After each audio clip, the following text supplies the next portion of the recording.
reinforces that message. So I think we need to hear more about that, and we're going to hear more about that today. So this is a very important message right now, not just here, but across our country and really across the world. And I think more people over the past year have spent more time outside in nature as a way to cope with the pandemic and all the other craziness that's been going on in the world. So a little bit about the Conservation Foundation. We are a nearly 50-year-old private not-for-profit. We work primarily in the Chicago region suburbs in the collar counties. Our main areas are DuPage, Kane, Kendall, and Will counties.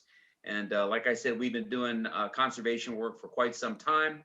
Our mission is to improve the health of our communities by preserving and restoring open space and natural areas, cleaning up our rivers and streams, focusing on water quality, and promoting stewardship of the environment. So we have a very robust education and outreach effort, both with the youth community, but also with our communities at large. And so what we're doing today just sort of fits in with that. We do have a program that Jan is developing called Nature RX. Perhaps she'll talk a little bit more about that later.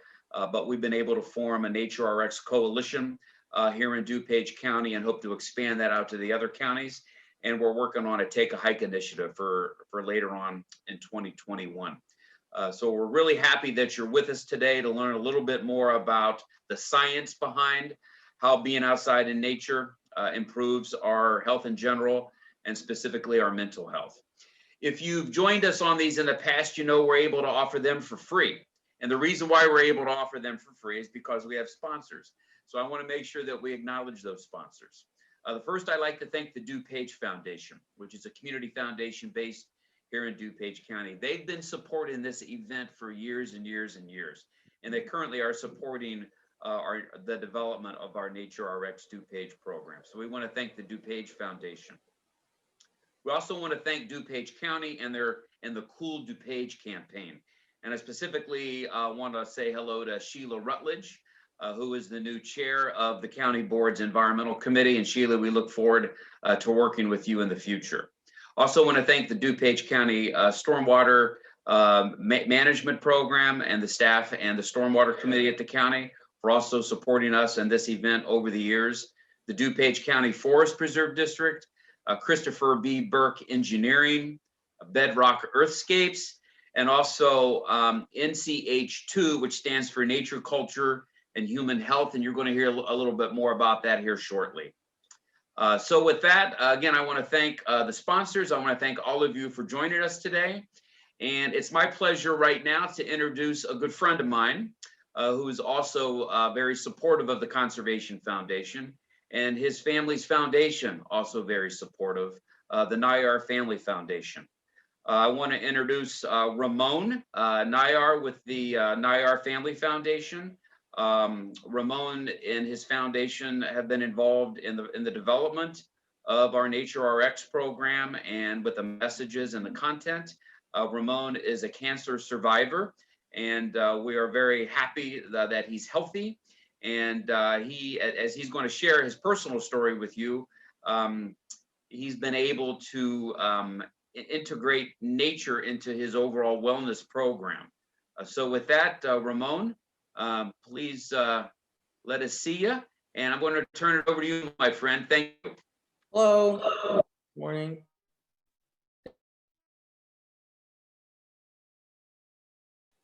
Go ahead. 1 second.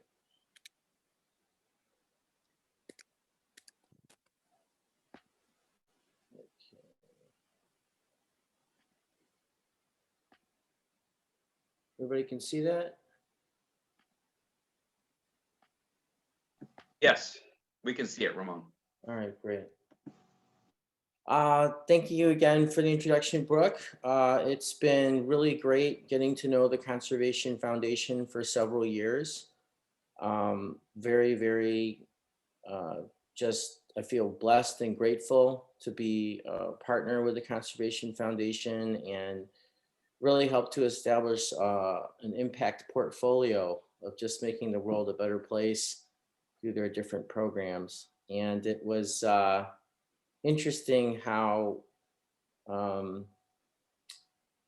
Brooke had introduced this whole concept of Nature RX, because that happened right along the time that I was just becoming a cancer fighter.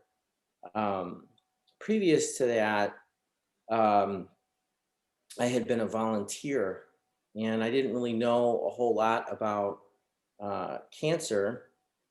Most people don't if they haven't been touched by it directly. Uh, but as you can see, there are several different types of cancers that so many people are dealing with on an ongoing basis.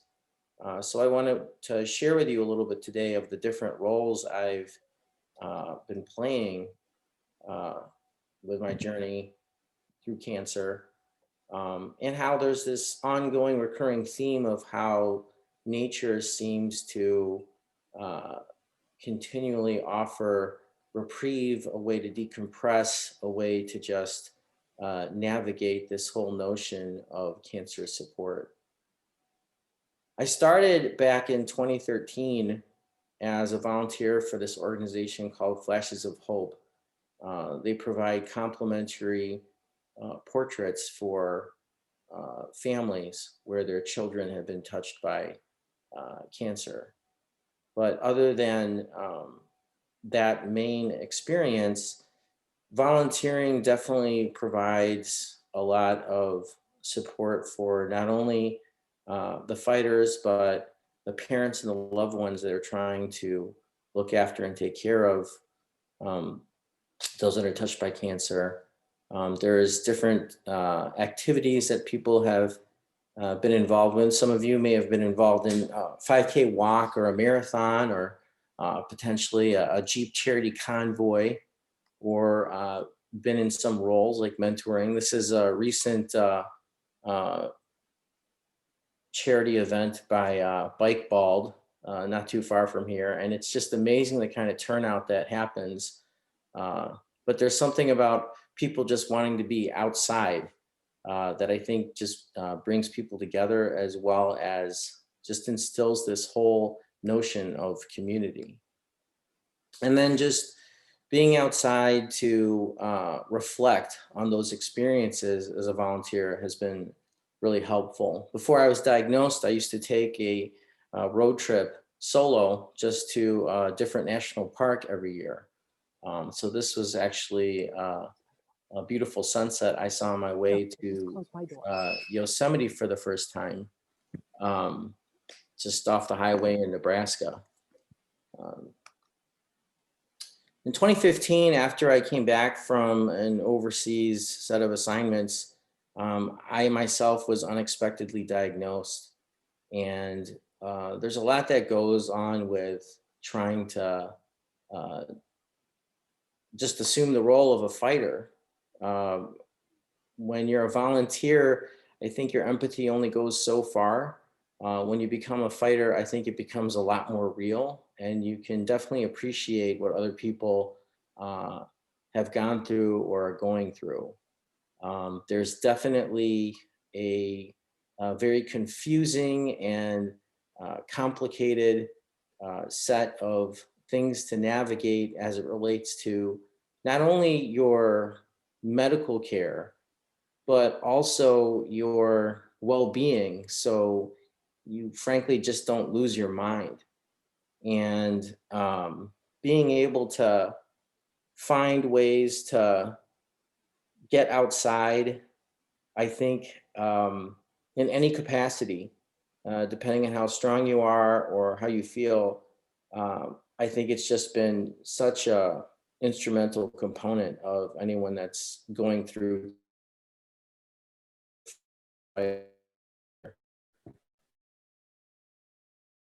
Here's a community activity experience at the Living Center that I support and I'm a part of. Also has a fantastic nutrition program. And what's really exciting about this is being able to go to like a local farm, actually be outside, gather the different kinds of ingredients, and then come back to their kitchen and have that whole community feel of being able to prepare meals. Now, because of COVID, that program has since changed or had to be transposed to online, but it's very refreshing to know that these programs have gotten fantastic attendance across the board, even out of state. So I think there's definitely something to be said about uh, being able to just gather food outside and prepare it uh, at this point in time in a virtual community. Brooke had mentioned that our family foundation supports the Conservation Foundation. It's been a great experience. We also support different cancer resource centers right now, primarily in Illinois and in Indiana, where I was treated.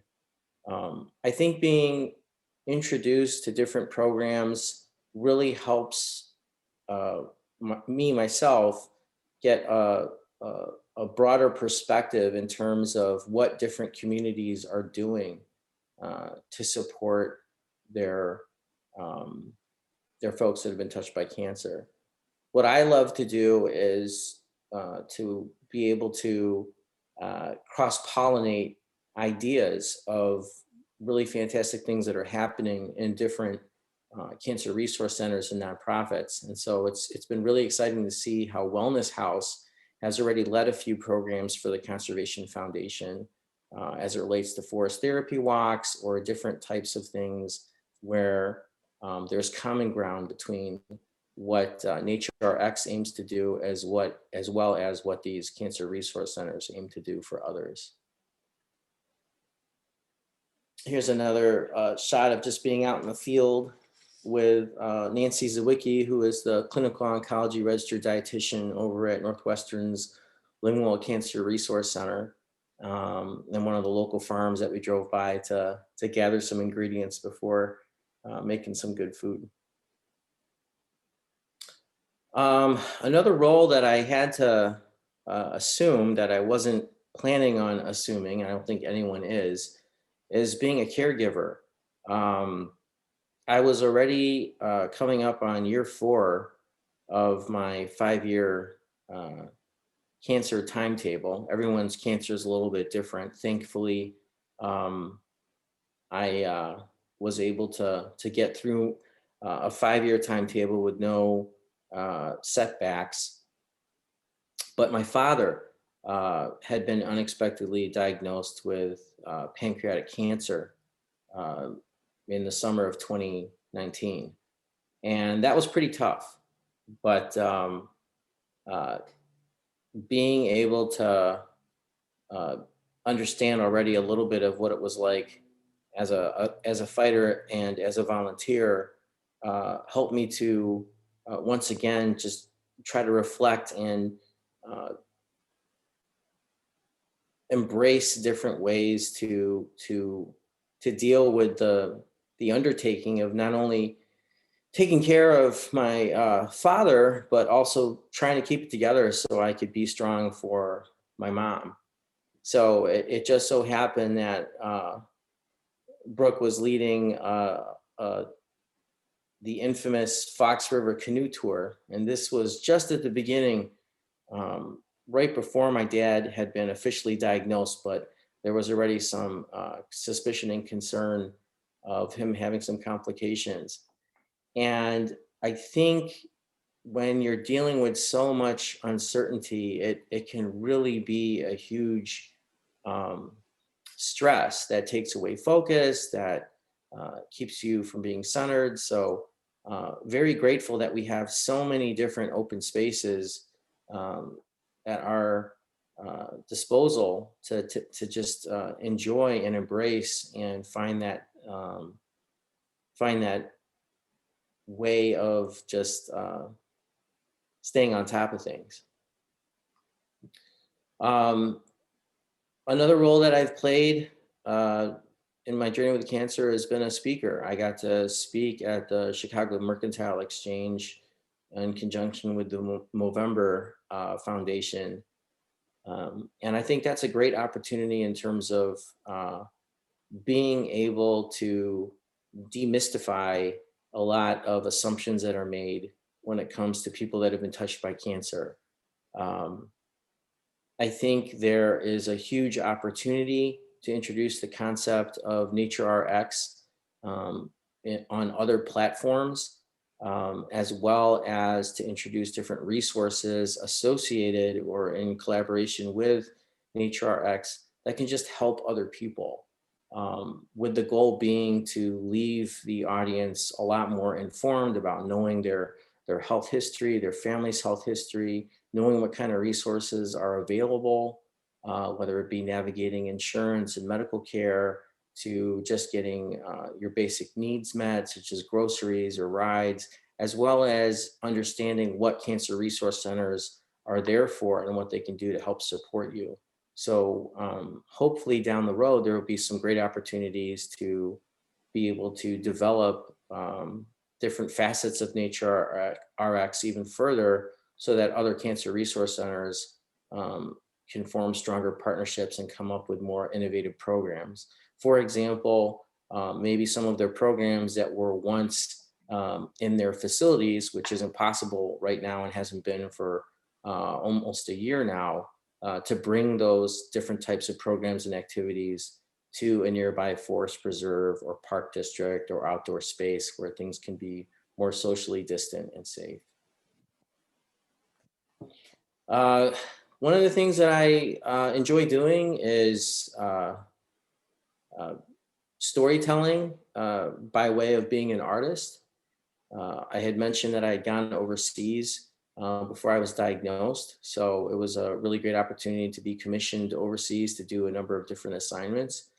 But one of the things that I've really embraced as a cause-driven artist is to channel a lot of that energy and inspiration um, to be able to help other people that have been touched by cancer. So what you're seeing there is just one of my organic mosaics that I've created. Um, and it's one of the fine art pieces at the Simon Cancer at Indiana University, which is really exciting. I pair my creative writing and my reflections with this design that I've created, but all those, that whole body of work, they're all nature based. And I think it's just a big affinity that I have with being in outdoor spaces as it relates to the inspiration that stems from being outside. The final role that I'll share is just being an advocate for cancer support. I think there's a great opportunity to be a resource for others, and that's just based on different experiences and different roles played. I think there's a unique opportunity to be able to help on a greater scale, especially since I played different roles of being a volunteer, a fighter, and a caregiver, and now thankfully a survivor. Um, that original slide that I showed you before, um, January is Cervical Cancer Awareness Month.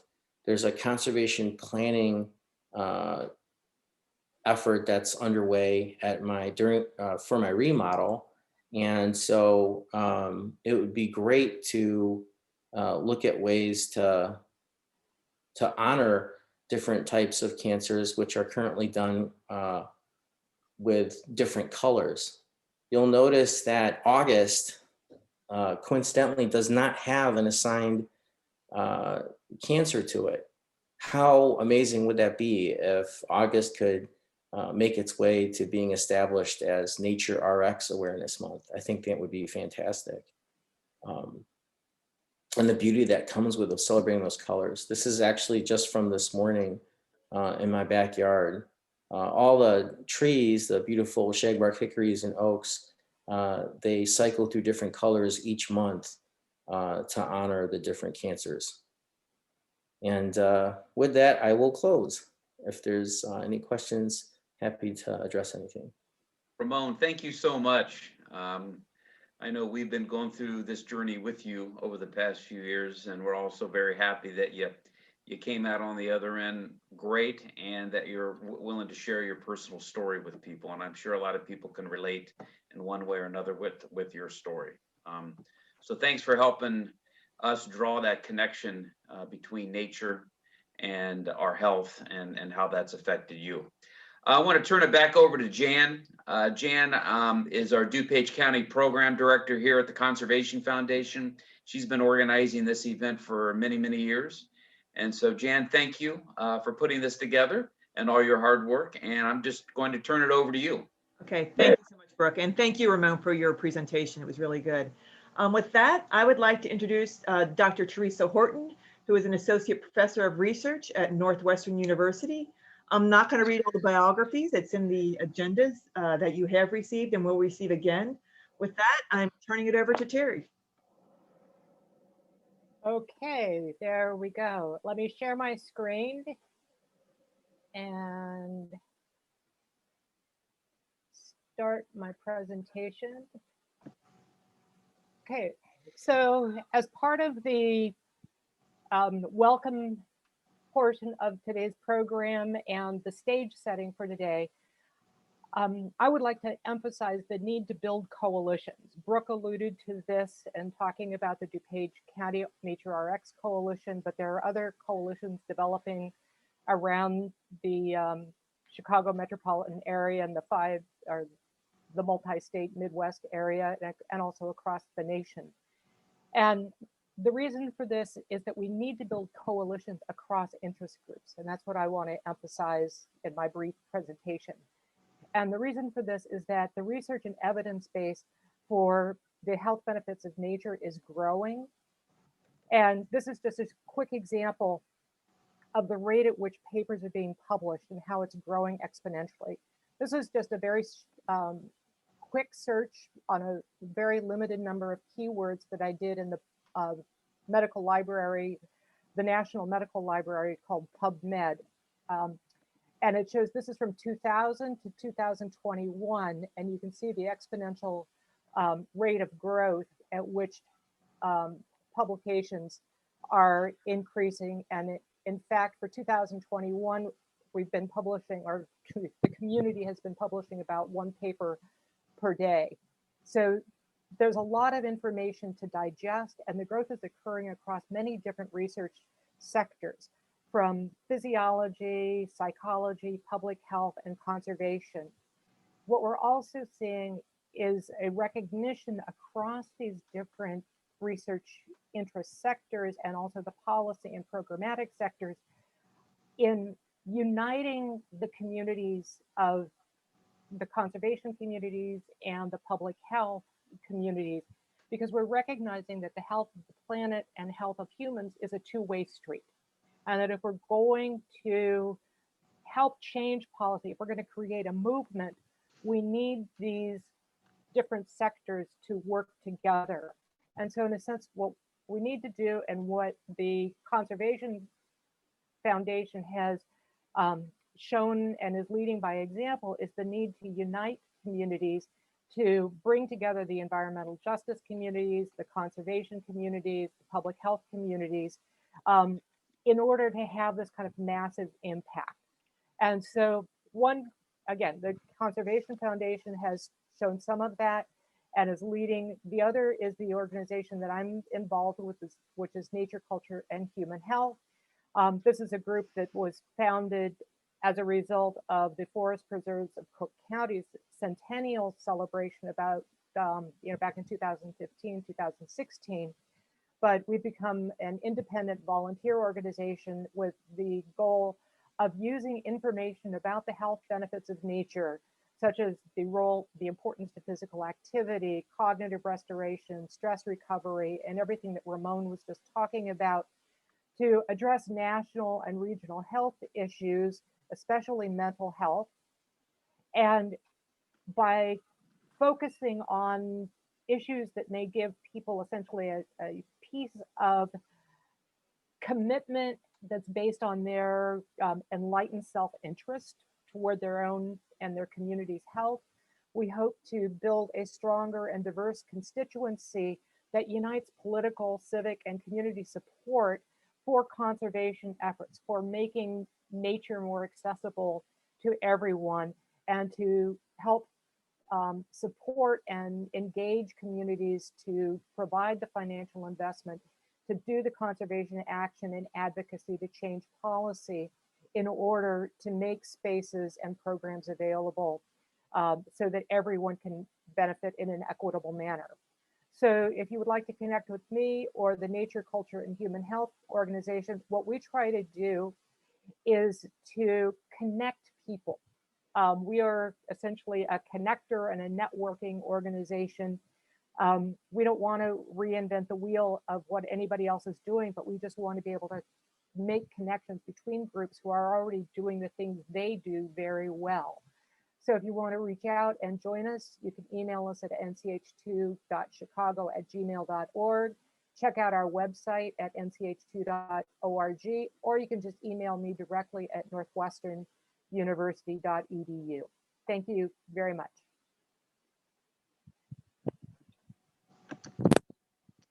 Thank you, Terry, for your presentation. I really appreciate it. And yeah, there's the email. And if anyone has questions later or wants to email information, I can be sure to send that out. And with that, we're going to continue on so we stay on schedule. I'm happy to introduce our first two presenters, Jeff Rail, who is a landscape architect and a principal at Hitchcock Design Group, and also my wonderful husband, and Dina Grahl, who is a certified therapeutic recreation specialist at Rogers Behavioral Health. And with that, I'm turning it over to both of you. Thanks, Jan. I really appreciate it. And Dina, thanks for joining us. I had the wonderful opportunity of working alongside Dina and Rogers Behavioral Health over the past several years and implementing outdoor landscapes that are therapeutic for the patients that go to that behavioral health hospital. First, I moved to Chicago back in 1990, back when in the Michael Jordan era, if those of you who remember Michael Jordan's dynasty, and I saw a recent ESPN story where Michael Jordan was recently being interviewed about whether or not he felt the Bulls could beat the LeBron James Lakers nowadays. And to no one's surprise, Michael Jordan's response was, yeah, we could beat them, but probably only by a couple points. And the analyst said, well, why only by a couple points? And Michael said, well, we're all 60 now. So, what can you do? And one of the things I don't like about Zoom is I don't know if that was a hit or not, but anyway, that's just my personality. But that anyway, was a great hit, Jeff. Good job. All right, no worries, no worries. Anyway, let me go ahead and share my screen now, and we'll get this presentation rolling. So.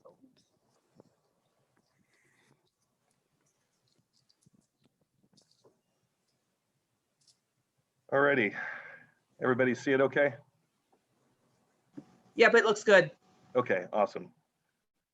Well, we had this opportunity that started when I presented at the American Horticulture Therapy Association, and one of the horticulture therapists there happened to see my presentation and wanted to know how to get us involved on their campus.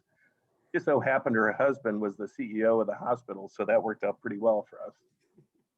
But I wanted to share a little bit about who Hitchcock, or what a healing garden is. When you hear the term a therapeutic environment or a healing environment, what does it really mean? And as a landscape architect, we're not researchers, but we're the applicators of the research. And so I wanted to talk a little bit about, what is evidence-based design and what is our healing design philosophy. And then we'll go into the garden that we talked about. The learning objectives, you'll find out what the benefits are of creating these outdoor spaces, what the best practices are, some practical examples, and then the implications, some negative and some positive. What is a healing garden? We like to say that these spaces provide an opportunity to foster restoration from stress. So anytime you're in a healing environment, typically there's an increased level of stress. And research has proven if we can lower that stress level, we'll get better medical outcomes. And so that was the theory of restorative design that Roger Ulrich created back years ago, back in 1985. We'll talk about his research here in a little bit. But if you can reduce that stress level, you'll elevate your immune system and ultimately respond better to treatments for an improved medical outcome. And this can apply to a behavioral health setting, it can apply to a clinical setting, it can apply to senior living environment, and we believe it can apply to almost any lifestyle, whether it be a college or a university. I think their stress levels are pretty high in those environments as well. These are some examples of some of the environments that have been created. Who benefits from the healing garden? I think everybody does. A lot of times our healing spaces are probably the unintended users get more benefit out of it than intended users. But obviously they're created for the patients and getting better medical outcomes. You know, I wish I had this sketch when somebody was in the elevator with me about what elements of a design make it healing. There's very subtle detail in the design itself. Some of it might be as simple as a non-glary pavement pattern. When you go out into an outdoor environment on a bright sunny day, if the concrete is very white, it produces glare, and glare can be, especially for an older adult, something that's very uncomfortable. And so providing all of these opportunities within a garden space, and it's all about the detail of what is included in these spaces that make it therapeutic and healing. What are the economic benefits? It's been proven that patients who recover quicker obviously are cheaper to take care of. So there's a reduced cost of patient care. There's a reduced cost of medical error because the staff is more engaged, better or less turnover in staff, and making great marketing and public relations opportunities for those hospitals or senior living facilities that are using that. I find it interesting that in a healthcare setting, even their own hospitals are now engaging in an outdoor philosophy. And this is what Jan's program is about, Nature RX. How do we connect the dots between hospitals seeing the improved medical outcomes and getting involved in nature? Another example of an environment. This is a garden that was designed for parents who lost newborns, but the staff at the hospital uses it routinely. Roger Ulrich was a professor at Texas A&M and is now living in Sweden. He was the founder of the term evidence-based design. Some of his research is very, very profound. Is the first kind of independent researcher who looked at healthcare environments and their impact on medical outcomes. And then Claire Cooper Marcus is a professor at University of California, Berkeley, has done a lot of research in the senior living environment as well. You can Google both those names and find tons of papers and articles and research on therapeutic and healing environments. So what makes a garden healing? There's 7 kind of design principles that we look over when we do our designs and try to make sure that we're accomplishing these, whether it's providing that physical, psychological, and emotional well-being. Does it provide spaces that foster social support, and does it contain real nature? Can it be experienced passively or actively? So in the design, are there components that you can just go out and you don't have to know why you feel better, or are there physical activities that are intended to occur? Having flexibility in these designs really makes sense. Does it include what we call positive distractions? You know, hopefully it's not an air conditioner vent or something like that that is in the garden that is creating that, but what are those positive distractions, and making sure that they are positive? We'll show you some examples of that. We also, in some of our therapeutic environments, try to provide challenges. We'll in a rehabilitation hospital, we might put in different types of pavement materials for people to practice on, and ultimately will improve the medical outcome. So this is at a rehabilitation hospital. That's actually Jan in the foreground and my son who's 19 now. But this is a labyrinth garden that the very contemplative and therapeutic space. So the idea of this theory of supportive design is that if you can provide an opportunity for social support in an area where you gain control that involves movement and exercise in an outdoor environment, hopefully leads to that stress restoration and buffering, which then goes to an improved medical outcome. Roger Ulrich did a study called A View Through a Room. It was really a simple cardiovascular study where they took a hospital and they discovered that the gallbladder patients that were recovering from gallbladder surgery had either a view of a natural environment or they had a view of a brick wall. And they did a study just looking at simple medical records. And the patients who recovered with the view of the brick wall versus the ones that looked out over this natural environment, the ones that had the view of the natural environment had improved medical outcomes, meaning it took them shorter periods of time to recover from the surgery. They used less pain medication. from their recovery. And so that prompted him to do another study, which was done with cardiovascular patients, where what they did is they ended up creating an environment where people would recover from cardiovascular surgery with a view of artwork that was of a natural environment. They had a control group that had artwork that was blank, and then they had another control group that had artwork that was more abstract. And then they measured the medical outcomes of these cardiovascular patients over a period of time, looked at their blood pressure, looked at the medications that they were using in the recovery periods.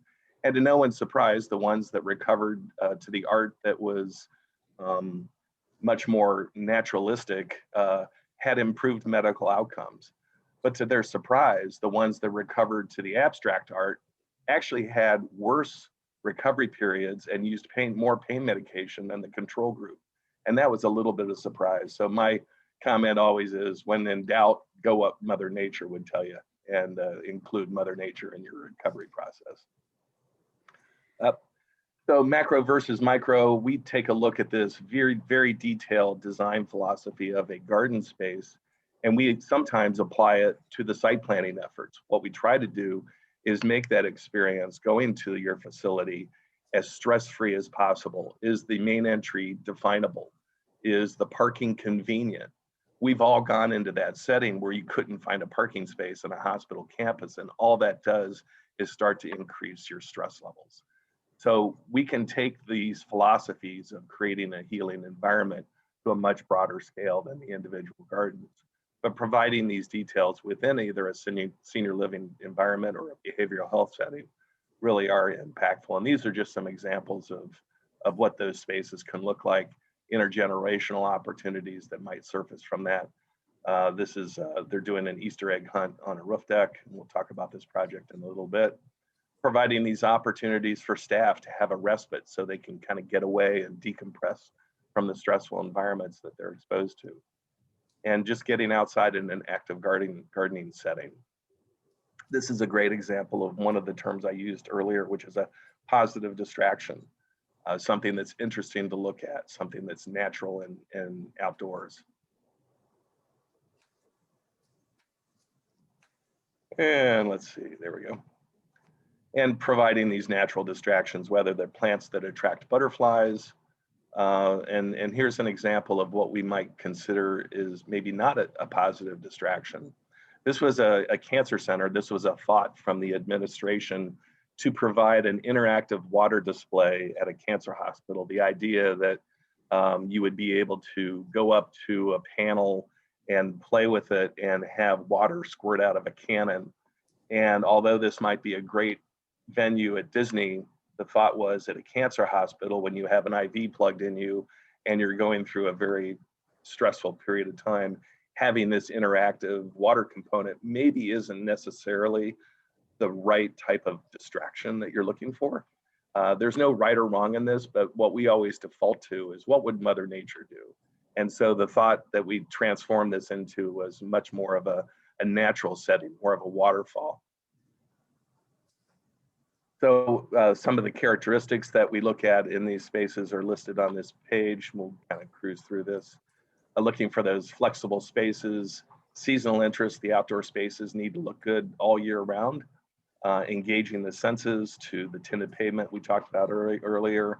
I love the transitions from indoors. There's one of the things we found about these therapeutic environments is that people like to congregate immediately around the door that they go out of. I'm not really sure why that is, but providing opportunities where you can have separation. You'll notice the lady in the background was separated by a water feature, and that was intentional, and she wanted a little bit more privacy. So having that flexibility in your gardens provide opportunities for different types of spaces.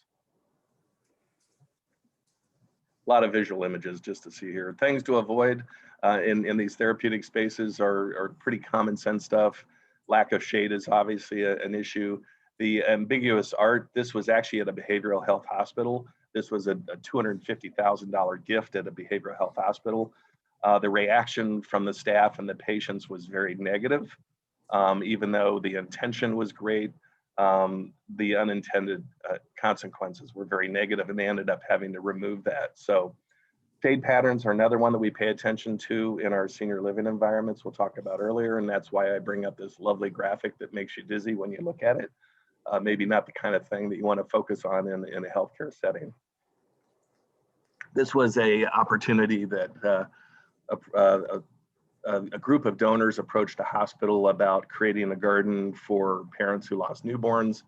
And this was the idea that was presented to the foundation, and the foundation said, absolutely not, we can't do this. How do we tell them we can't? To us, it looked like a morgue with pink and blue feet.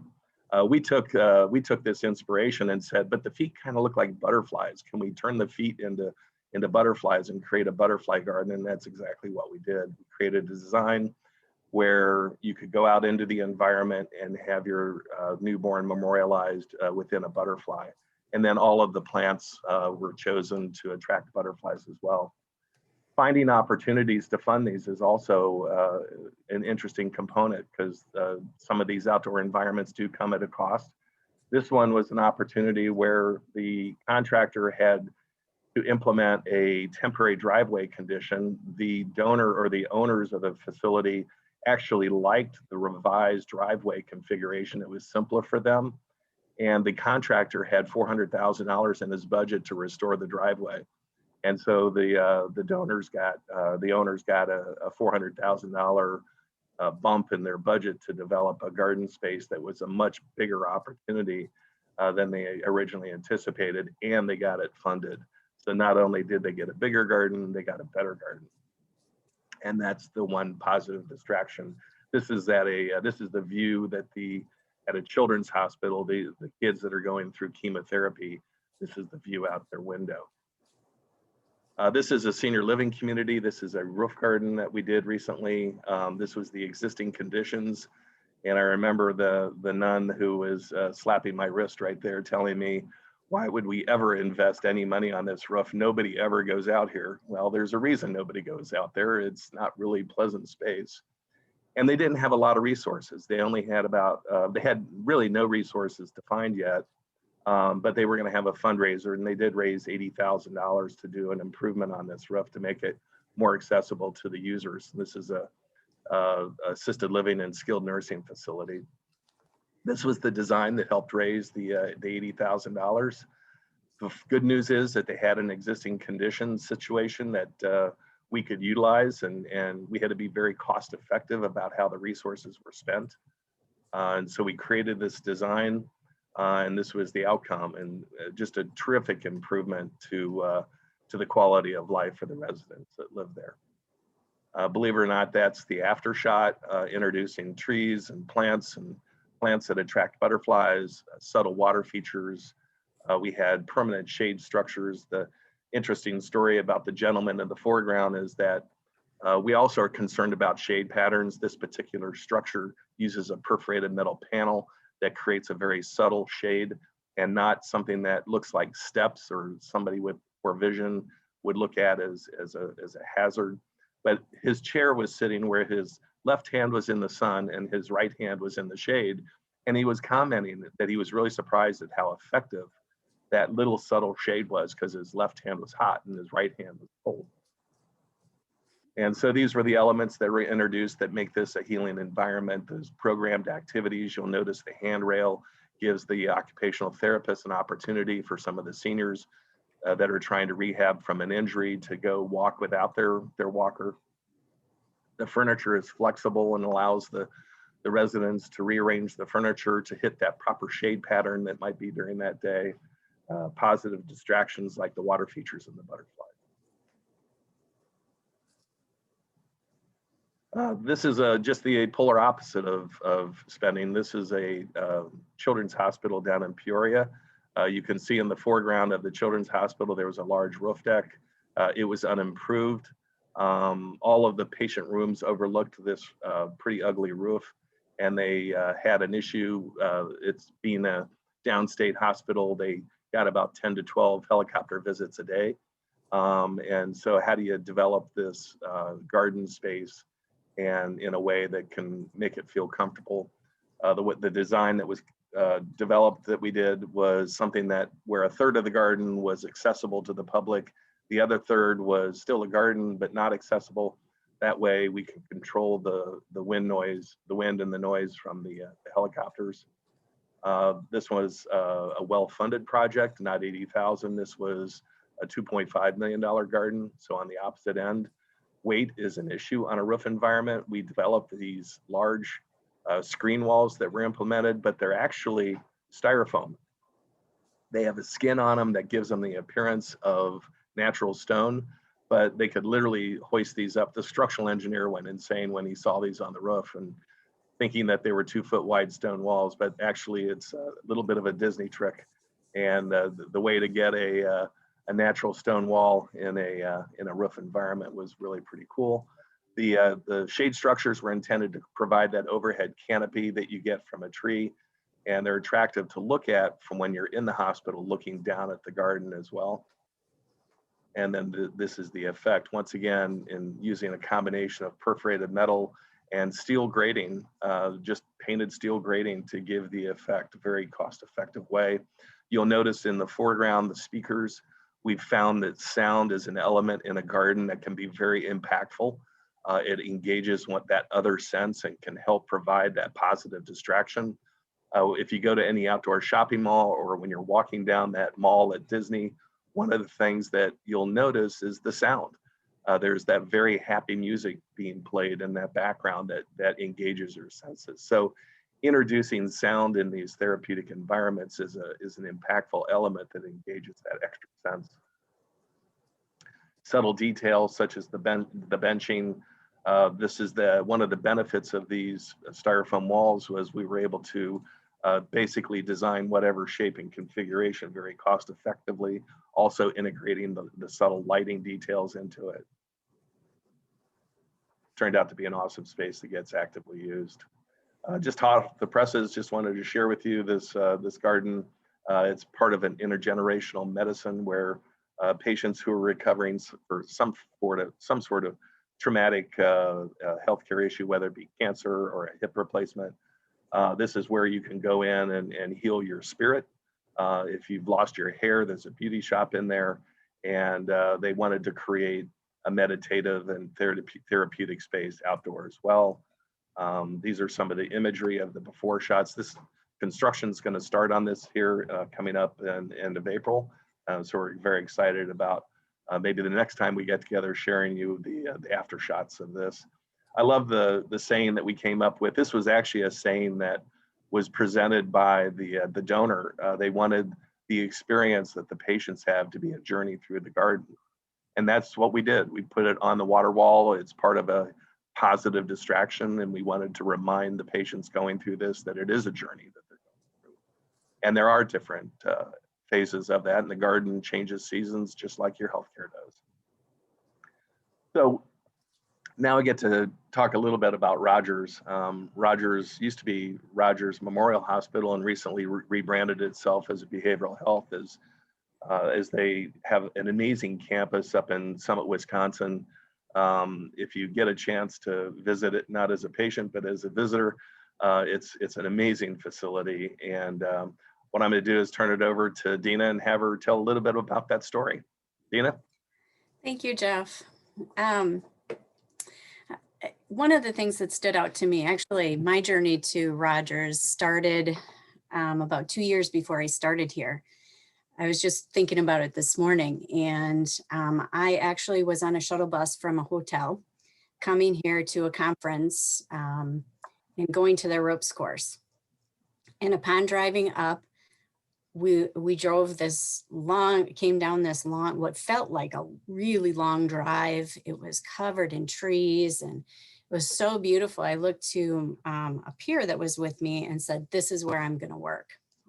Lo and behold, 2 years later, there I was at Rogers, and I finally landed a job here.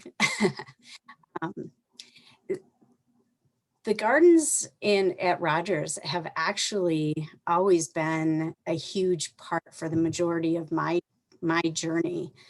Teresa Rogers actually had a huge garden when she was here. I think we have another picture, the next one, Jeff, of her garden. There we go. And somewhere between when she passed on, and like the 70s, 80s, that garden turned into a mowed, manicured area, no more flowers. The stairs weren't visible. But as you notice, it's an incredible garden. By the time I got here in 2000, the garden had already been started to be reestablished. I think we're on the next one, Jeff. Working on it. There we go. Okay. Oh, let me back up. This was the shot. I can't even remember where it was, but this is, or when it was, but this is what it looked similar to what it looked like when I got here, as far as all those buildings were in place. All those fields were now covered in trees. But as it started out, the journey started in the 1900s, like everything else, it was a farm to table experience. So like everything else, the vision is now that we would like to get back to that point. Now going back, this is what it looked like when I came here. These steps are really pretty significant for me anyway, in that I found out these are Teresa Rogers' original stairwell to her garden. And so we're actually looking from that original picture, we're looking back at that stairwell in the opposite direction.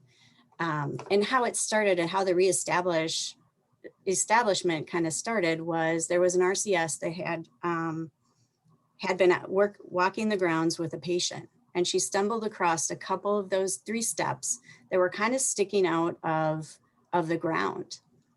And she started thinking, and then she started looking, started researching, and she came back to the administration and at the time and said, I think I found Teresa's original garden steps. And I really like, is there any way that we can reestablish this garden? And at the time, Rogers had about 6 patients. And administration said, we'd really love to do that. And we don't have the money to do so. So if you want to do so, you can, but you'll have to do it all on your own time and figure out how you're going to get the materials, because we don't have the budget for it. By the time I got here, that woman had worked to reestablish Teresa's garden, had worked her way into a full-time gardener, and we were well on our way. So then I come here in 2000, and by that time we had a patient garden in the program that I worked in. It was a stairwell garden type thing. And each one of my patients had a 4x4 square space. However, we were really limited on what we could grow. The kids always wanted to grow vegetables and they always wanted to eat them, but no, because of hospital policies, hospital regulations, you can't eat anything you grow. So a lot of it went to waste, and they would always be so disappointed when they couldn't eat. So a lot of them would go to flowers, which was still great and everything. Anyway, there was a labyrinth proposal that was drawn up, and that was dismissed really quickly because of cost. We had this great ropes course that had beautiful natural barriers.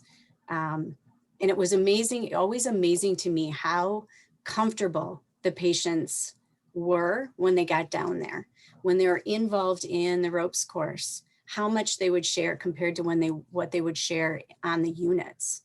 What I didn't realize is I was getting the knowledge firsthand of what nature actually can do to any situation. We had lots of flowers around, but we also had a lot of signage that said, don't pick the flowers, everybody has to enjoy them, leave them for everyone else, you can only look at them, don't touch, don't engage. Then in about 2013, I think Melanie was mentioned earlier, and as Jeff was talking, the Hammers came to Rogers. And it was just our luck as the experiential therapy department that she happened to be a horticultural therapist. because within, I want to say 6 months that she was here, we had our labyrinth built. And shortly after that, we started hearing talks of getting a greenhouse and expanding our gardens and all of this. So that's where we begin here. This is a shot now of, actually, no, we have more construction going on. If you look in that background, that back building, there's new gardens going in there. We had another expansion kind of to the right of the screen. But this is looking back over Teresa Rogers' garden. And now we are picking those flowers. This is an overview of Teresa's garden. You can see a lot of it is reestablished in the upper edges. That's what we were looking at before in that original picture. And now it's very interactive. We walk through these gardens all the time with patients, and we pick those flowers and we engage in those flowers, and we look for the butterflies and we look for the bugs and all of those fun things that happen in that space.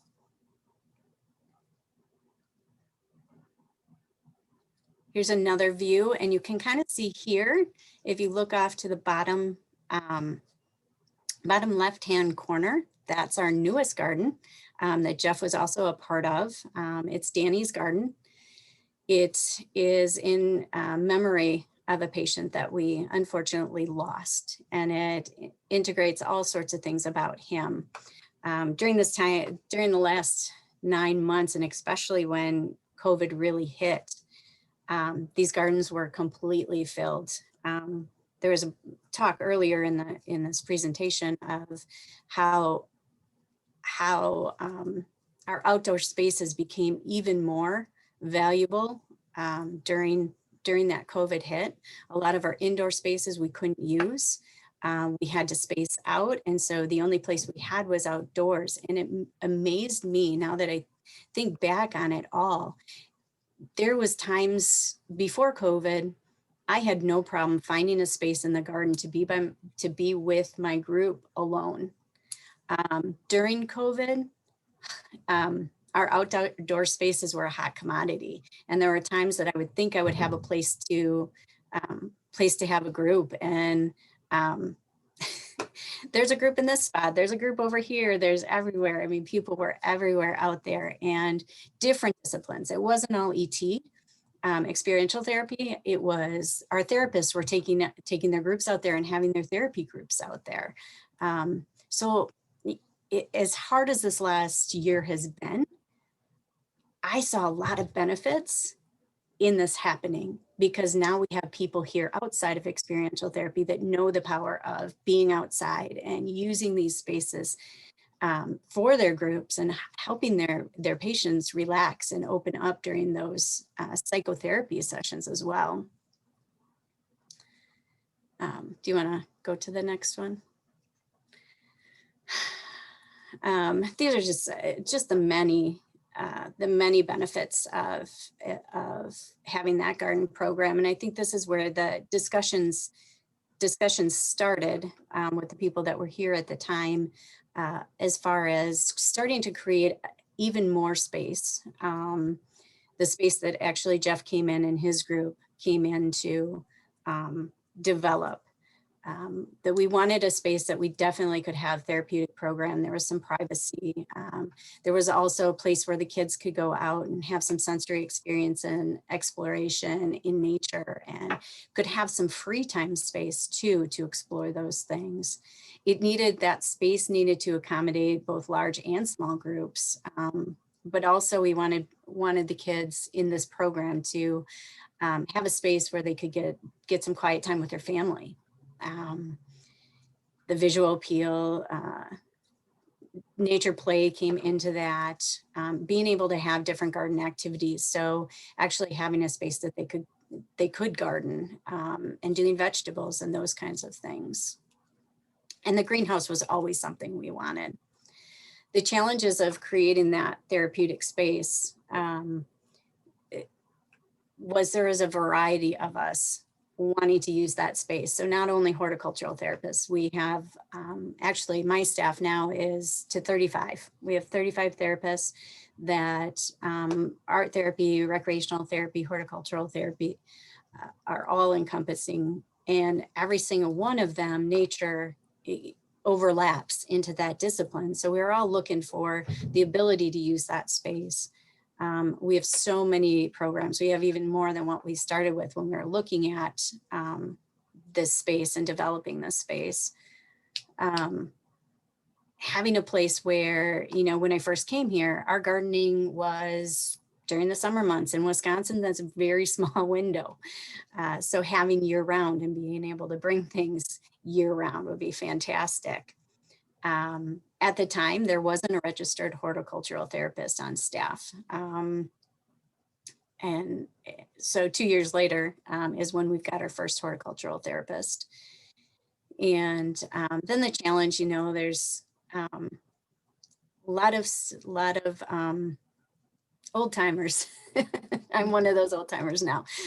And changing the culture, changing that thought process of you don't pick the flowers, you engage with the flowers and you pick the flowers and enjoy them. And there's a lot of therapeutic value in picking them as much as there is as looking at them. So those were some of the challenges. Jeff, do you want to talk more about the site?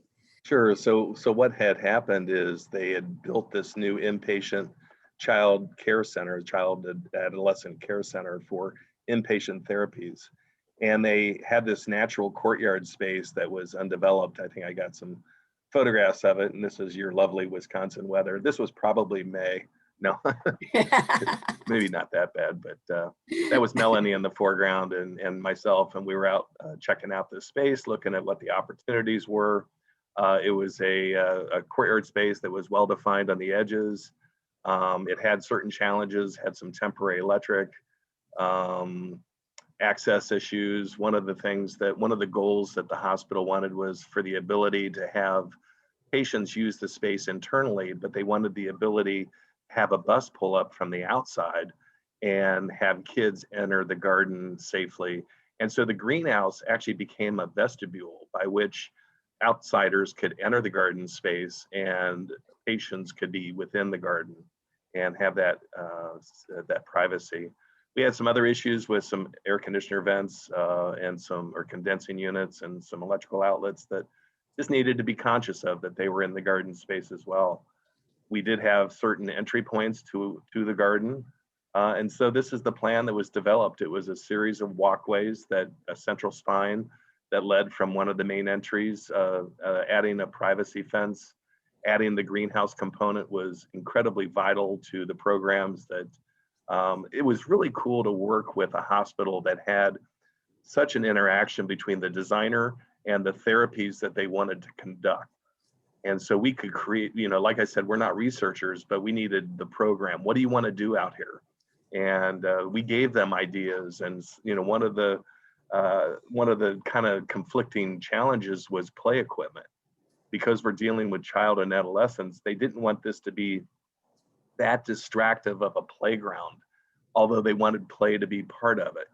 And so how do you integrate that? How do you create separate rooms where you might have private one-on-one therapies in one area and you might have group counseling in another? And so those were the various design components that were integrated into it.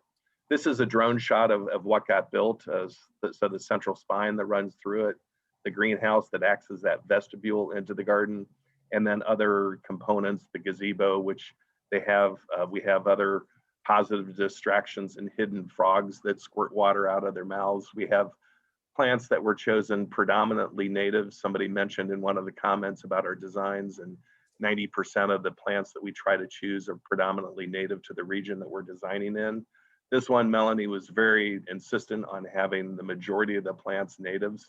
A lot of the perennials, or a lot of the annuals that they work with are not natives, but all the perennials, shrubs and trees were chosen because of their native characteristics to them. Providing a little mini stage and a balance obstacle course for the patients that are going through therapy becomes a great expressive play that Dina will talk about later. So here's a shot of that courtyard space and how we created the privacy and the impact it's had on not only the function of the space, but the look of it as well. These are some shots of kind of before, during construction and starting getting close to getting everything planted and getting the flexible furniture out there. You'll notice some large planters that were put in. This was all permeable paving. And what's nice about permeable paving is when the pots get watered, the water that goes in there needs a drainage hole. And unlike a traditional patio where you might get that big water stain, the water goes right through the permeable pavement. There's a vertical trellis in the back that gives people with different levels of ability a challenge, providing a garden storage shed. And then as time progresses, you can kind of see some of the shots. So back to you, Gina. All right, so now I'm going to ask y'all to really bear with me because I get really excited now because this is my gig and some really cool stories have happened. But these are just a couple of the different things that, different activities that I've done in this space. The first one I'm going to actually go through, there's some slides that kind of show pictures of them as we move through. I'm going to start with the cooperative gardening, because this one I don't have pictures of because it just happened. But it was such a powerful experience for me. I actually wasn't, I've actually, in the last 2 years, I actually moved into management. So I was in observing my HTR's group just this last week. And he did this activity, and he doesn't even have a name for it, but I called it cooperative gardening. Where he had the group split up into 3 different groups, or I'm sorry, 3 groups, or groups of 3. And one of them had to have their eyes closed, and the other 2 needed to direct them how to repot a plant or plant some seeds, whatever they wanted to choose. They had a brief moment of kind of talking about which plant they wanted to repot in the greenhouse, or if they wanted to choose seeds. And then what Todd did is once they picked out their plant, he went and placed the plant somewhere else. They closed their eyes. They had to be directed to that plant. They had to do, the only rules were the other 2 could not touch anything. Only the person who had their eyes closed could touch any of the stuff or do any of the experience, the entire experience.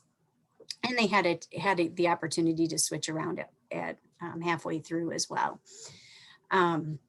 Watching them, they came into the group, the entire group. There was no smiles. There was very little engagement. They didn't share their feelings. They actually checked in. We do a check-in process with every group so we know where people are at. Each one of them chose to do a written check-in rather than share with the group. The mood was very somber, and this was a group of people struggling with eating disorders. Very quiet. So he shared later that he was a little hesitant to go in this direction. So I gave him a couple of options, and they were game. They decided they were going to do it. They wanted to try it. And as the time went on, you started hearing those laughing and the giggling and the being able to be okay with making mistakes, and just people starting to come alive in the experience. As we got done, Todd had asked, the HTR asked, what was that experience like? And of course they were like, wow, it was a lot of fun. Which his response, he was kind of disappointed. He thought they would go deeper. And I said, well, what was fun? The recreational therapist in me was like, well, wait a minute, what was fun about it? And that brought up a dialogue of hitting on the needing to be vulnerable, being okay with being vulnerable, having to be okay with making mistakes, and stumbling across the chairs that were in the way, or the table they didn't know, or the plant that the tree they just ran into. Okay, trees aren't that big in there, so don't worry, no one got hurt. And the amount of the discussion on their need to trust one another, being vulnerable, having to speak up and share what they're seeing, and share and explain to somebody else what was actually going on in those moments. They were in awe of what they actually were talking about. You know, you think about people struggling with eating disorders, they have a huge control issues. They need to have control of that food. They need to have, they're looking for some sort of control in their lives. And it's typically through food. And then on the flip side, they're in this horticultural therapy group where they're actually letting go of control, and it's fun. Like, there's a crazy concept. I can have fun and let go of control. Wait a minute. And wait, they typically don't, they struggle with having that trust with other people. Whoa, I just trusted two people, not one person, but actually two people not to lead me astray. And they didn't. They protected me. They saved me from hurting myself or making huge mistakes. They typically don't like to make mistakes. The eating disorder doesn't like mistakes. And here they were making a whole lot of mistakes. There was dirt on the floor. Oh no, there was dirt on the floor. What do we do now? I don't know. What do you think? We clean it up. Who cares? And it was okay. And the power of those experiences and the passion or the excitement that planting plants and the grounding that planting plants helps to create, and then bridges those gaps between nature and life, and working through that eating disorder is just amazing for me. And I constantly I get excited and I get the chills just thinking about the impact of these groups with the patients that we work with. A lot of eye-opening during that group. We also touched base on the caretaking that happened in the group. And it was in a fun activity, in a fun way that they were open to hearing. Well, I didn't want them to drop that water. Right, you're doing it out of that care and that nurturing. And was it helpful to them? Were they able to learn from anything when you grab that water jug? Being able to use nature and have those conversations in a more roundabout way, I found really helps our patients make those connections between life and what they're talking about in psychotherapy groups, or maybe their CBT block times. I think we can go to the next one, the succulents. This is inside of our greenhouse. And this is a place where my favorite, this was a story that happened a while ago now, but it was the start of patient's transformation from living, and she was also struggling with an eating disorder, but also was coming from a very abusive relationship where she had been, the housemaker, the housekeeper, making all the meals, running the household. She wasn't allowed to work. She was very secluded. Her husband dictated what friends she had, what she didn't have. She had a young daughter, getting preteenish. And when she came into us in the inpatient program, which is what I was working at the time, there wasn't hope. She looked at me and she's like, well, what am I going to do? I haven't had a job in years. I can't leave him. I'm stuck. And if I leave him, what happens to my daughter? Because I can't take care of her. I can't take care of me. If I can't take care of me, I can't take care of her. And there was this sense of hopelessness that I'm just going back to what I came from. And by a fluke, I actually had taken the group into the greenhouse to do the basil activity. I'm sure most of you are probably aware of that activity, but it touches on looking and investigating in basil seeds, really be mindful in the process. And I would have them discuss and look at the basil seed and explain the basil seed as it is, as is before it's goes through the imbibing process. Then I would add a little bit of water and it would go through the imbibing process. And then I would have them observe that process and we would plant it mindfully. Well, within that activity, and we talked about how that seed, once the water gets put on it, that's when once it has that fuel, that's when the growth actually starts happening. And the process of that growth, what you're seeing when it turns fuzzy is the seed is actually that hard shell that's surrounding it, which we often talk about being the essence of the eating disorder or the addiction, and depending on who you're working with. The water allows that outer hard shell to actually break down. And in that time, it becomes really vulnerable. If it dries out there, it's done. But if you keep nurturing it and keep it wet and moist, it is going to grow. And so we talk about that whole concept of in life, we do need to become vulnerable to grow.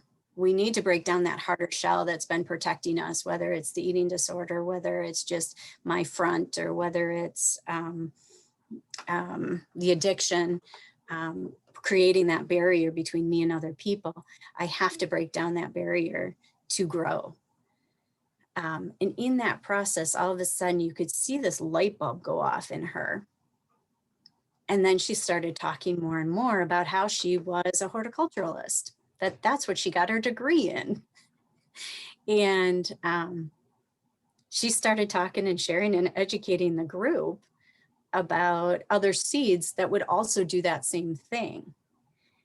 And I looked at her and I'm like, have you ever thought about going into working at a gardening center, or getting back into that? And at that point she was like, oh no, I couldn't do that. That was a long time ago. I don't know enough. So at that point I made the decision I had to get her in here more. So it became, I made sure I was in there either once or twice a week. And before that, it was more of who was interested. I would get in there. This time, didn't matter if I was actually even going to do anything with plants. I would bring my activities in there just to get her in that space. At one point, she started to kind of have this idea that maybe it could happen. And so I was talking with her therapist at one point, and I said, do you have any ideas? Like, how can we push this on? And that therapist actually was also in school for horticultural therapy, which is why I went to her. And we talked about finding a healthy plant that we can split off, get a cutting from. And so I went in and did some individual work with her where I had her pick a plant. And she found this beautiful, healthy plant. And luckily the gardener was there at the time in the greenhouse too. And we started talking about how, with the gardener, how you could split off this plant. And not having a horticulture background, I'm like, yeah, this plant looks so beautiful. Like, it looks really healthy from the outside.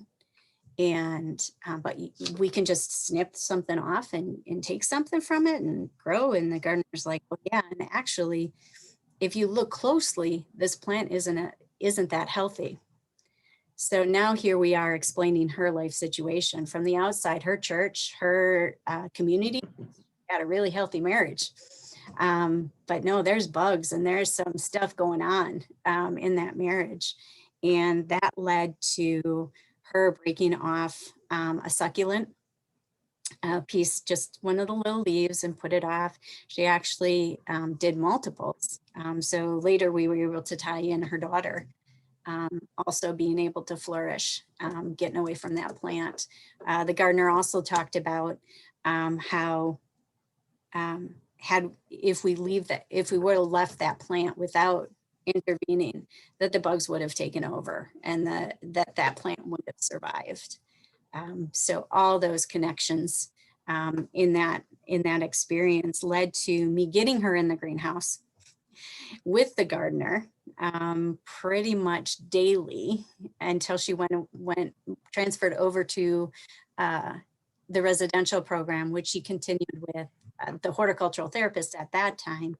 And going from that first day of I can never leave my husband, there's no way, by the time she even left inpatient, she had hope. She had belief in herself that, well, maybe I can get into horticulture and I can support myself in this field, to really flourishing when she got over to the residential side of things as well. It's one of my best stories and best memories. So I'm glad I got to share that one with you all. This is another activity that I use a lot, actually, across all the different programs I've worked with. I've also shared this with all of our recreational therapists, art therapists. It's a lot of times it's a collaborative process because it does take so long to do. But what I have them do is we first start out by creating a list of all the things that should never be said about another human being. And in that process, we look at how many of those things have we said to someone else, and how many of those things do we think about ourselves?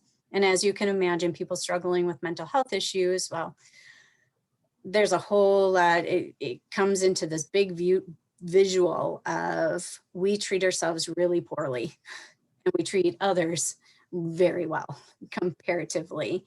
And I do this list and it gives a real visual. Then I do the opposite. We're not to the recovery bouquets yet. I'll try to speed up, Jeff. Then we go to the positives of what do we want? What do we want our lives to look like? What do we want those internal messages to be? From there, we move into actually making something negative into something really beautiful. And that list of negatives that we created, what I have them do is pull out the real significant ones for them. And those pieces of paper, they rip up, which is cathartic in and of itself. And those pieces, we put one layer of paper on the bottom. Instead of using rocks, we use paper.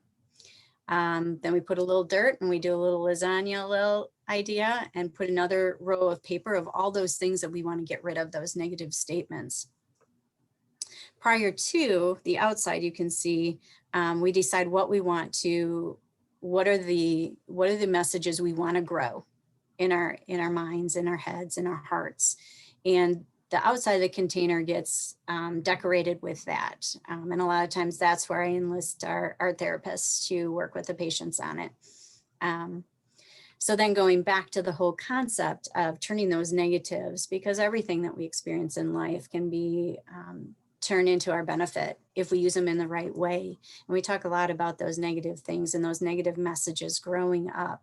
And we can continue, we have a choice. We can continue to listen to those words, or we can choose to grow from them and not give them value anymore. We bury them, put that, we can disconnect that light, if you will, or that the nurturing by putting them back in the dark. And when we do that, they break down, but not only do they break down, they can fuel the positives to grow, which is where we start talking about creating that, planting the plant that they want to. This one, we actually created a little garden in and of itself that has a little walking path with cut up little sticks.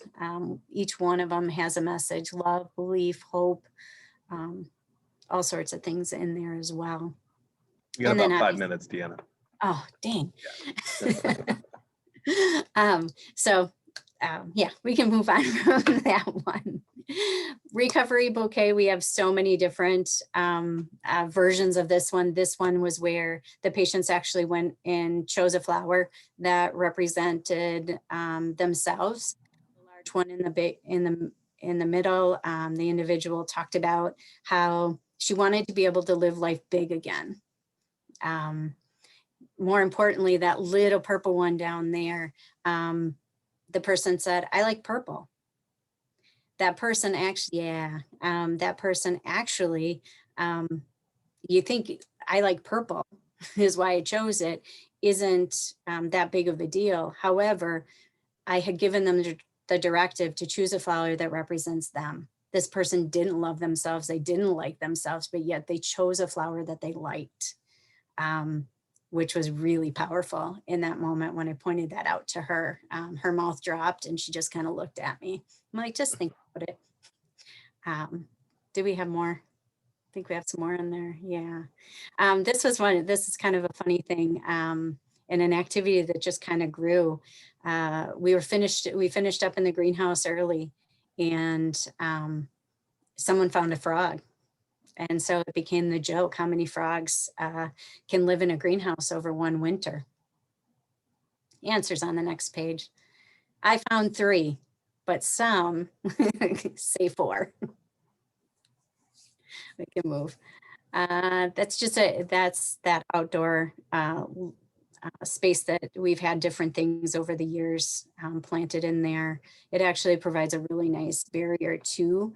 On the other side of that, wall is the parking lot. So, Harrington, I didn't get to talk about the evolution of there. This is just this really small space that I actually moved into a garden, a vegetable garden that the patients all run. Our recent addition, which is kind of interesting or kind of fun, is we had 3 gardens because we had 3, and it naturally split up because we had 3 therapy groups. So each therapy group had their own space to plan, develop, take care of, harvest. We harvest the seeds from them, all working off that need to tend our own garden and the process of giving back. Recently we went from 3 therapy groups to 2 therapy groups. So I brought it to the group to decide what they wanted to do with that space and what would we do with that 3rd garden. The group decided that they wanted to bring the whole house together as a community again. So one group kept their space, the 2 groups kept their space, but that 3rd space, they turned into a community garden that they were all responsible for. And I challenged them on it because the first time I had done it, the community space went all to weeds. Nobody took care of it, which motivated them more to actually really look at their group and their community in the house and talked about how they were going to keep their space and build that community, what weeds they wanted to get out of that space and what seeds they wanted to plant. And the garden flourished, blew my mind. We're about done, Deanna. Okay. Deanna, I just want to run through the rest of these images real quick so everybody can get an idea of the lovely space that the patients and staff. While I'm doing this, one of the questions was, does staff feel like they use this space and get stress relief from it as well? Pre-COVID, I don't think people realized that they could use it and that they did need it. During COVID, I was really aware, and maybe it was because I was more aware, in that everyone seemed to be out there, and not just my staff, just not the experiential therapy staff, which we have always known and we have our lunches out there all the time, and take time. But I don't think the rest of the hospital staff realized it. It was, we got to go through our day, get it done, kind of a mentality. During COVID, I saw a lot more of nurse staff, RCS staff, walking through the garden, walking around the grounds in general, eating their lunches out there.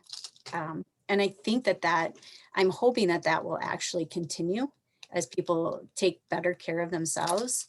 And in the new construction and the new areas that are continually being developed, they're actually being developed with thoughts of staff in mind. One of the gardens that's being built is right off of our cafe. So, and there's eating spaces planning to be there. So I think that's going to be becoming even more popular. Great, thanks, Dina. And I've just shared some of the photographs from the Danny's garden. Danny had a quirky personality, loved photography, so we'd like to integrate elements that were part of his personality in the garden, and it's been very successful. Jan, I know there were some questions, and I was going to see if I could respond to a couple of them. One was a question about the styrofoam walls that I showed photographs on that roof garden. The styrofoam walls are actually clad with GFRC, which is a glass fiber reinforced concrete, so they're extremely durable. They have a lifespan of about 50 to 75 years, so it's a very terrific material to utilize. There was another question about the type of sound that we play on the speakers, and that becomes a challenge for every community. I don't think the gardens that you're going to hear Led Zeppelin might be my kind of garden, but mostly what we see people doing is running what I call spa music in the background, very calming music. We've even have a client who uses sounds of nature, whether it be wind and birds chirping or crickets, and it's very effective. It's a pretty cool thing. So that's what we got so far, Jan. And going back to the styrofoam walls, someone asked, how do you anchor the styrofoam walls? Yeah, on a roof environment, that becomes a real challenge. We worked with a local structural engineer. There's actually a bolted steel post that basically they slip over, and that's how they're anchored to the roof. And then another question about what new green, less environmental impact materials are on the horizon? Oh boy, I mean, we got another hour. I mean, obviously the green industry is blossomed. The use of native materials and getting those certified is one of them. We get more and more clients requesting native landscapes. The technology with permeable pavements, whether it be a paver or permeable concrete, is a new technology that we're seeing for water quality enhancements. The products themselves, we look at how they're manufactured, where they're shipping from, to reduce on fossil fuel shipping costs, or other components that are maybe a little bit more indirect. Okay. Those are just some examples. And I don't know which one of you can answer this. It says, with increased mental stress on children and adolescents, particularly after the time in COVID, do you anticipate that hearing/therapy gardens could be installed outside of a hospital or rehabilitation setting, for example, as another type of community garden/green space? Dina, I'll let you respond. I would hope so. I think there's definitely space for that. I think there's definitely need for it. I think it would definitely be beneficial. As far as whether or not it will happen, I can't predict that, but I would like to think that it would happen. I feel like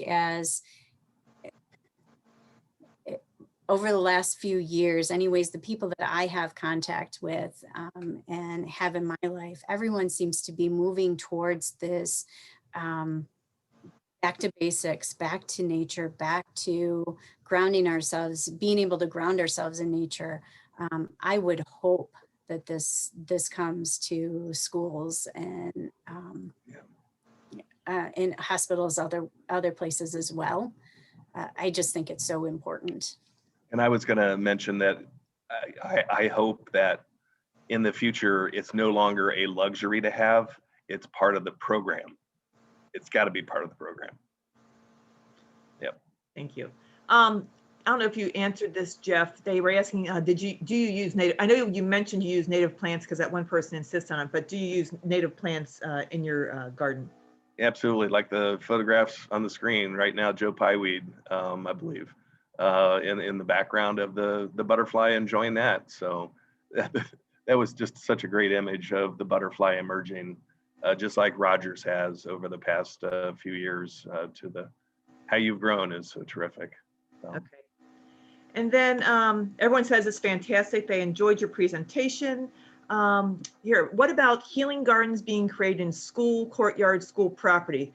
Suggestions on making this happen? Oh yeah, it's boy, another terrific use of it. And why not in an office building? Why not have a courtyard within an office building? Have a space that has therapeutic qualities to it, so you can go read a book, make it a reading garden. In a college campus, in a high school campus, we just completed an honor garden where the staff can go out and the patient or the patients, most high schools, it's like patients, but the high schoolers can go out and have an opportunity, if it's nice out, to have that respite. I think the value of everybody getting outside is so profound. And in the healthcare and senior living setting, what I know Dina is trying to do is to measure the outcomes. They know intuitively that they're getting better outcomes with the treatments that they're providing outdoors than the same treatments they're providing indoors.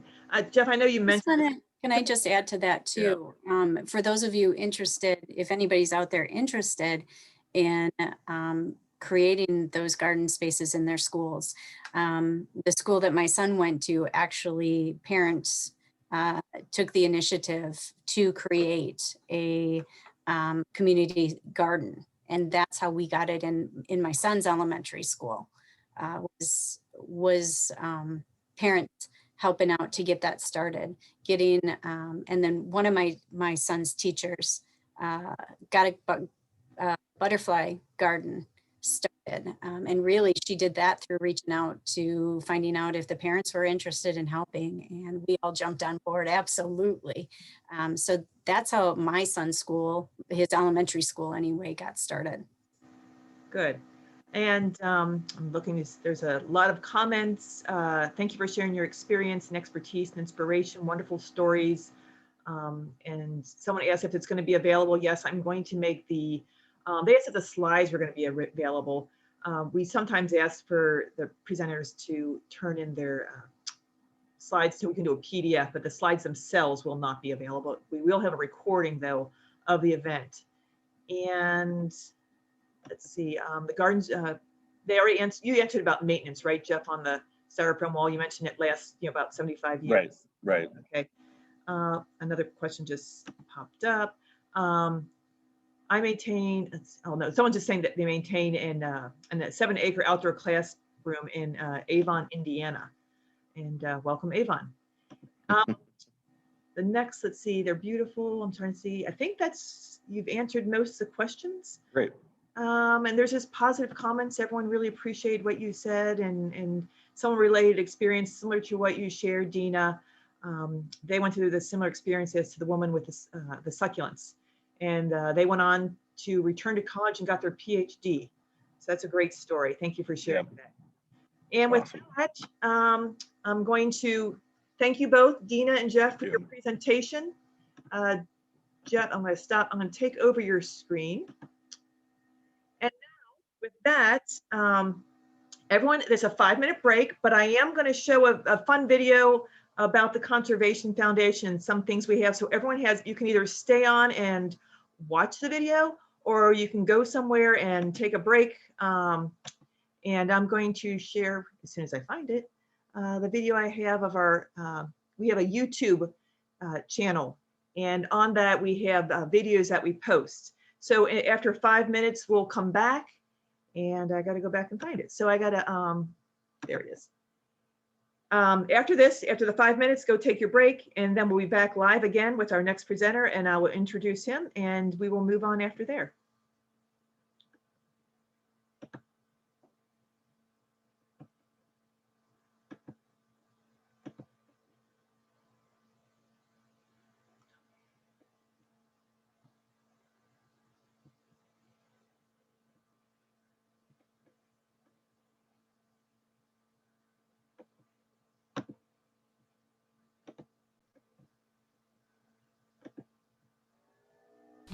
I've never met a kid who doesn't like Mighty Acorns. Every student I've had over the years has enjoyed coming outside and learning something new in a classroom that doesn't have four walls around it. With COVID, I think there's a lot of stress. I think the kids are watching the news and they're watching their parents trying to struggle through, all right, how do I keep you safe? How do I keep Grandma and Grandpa safe?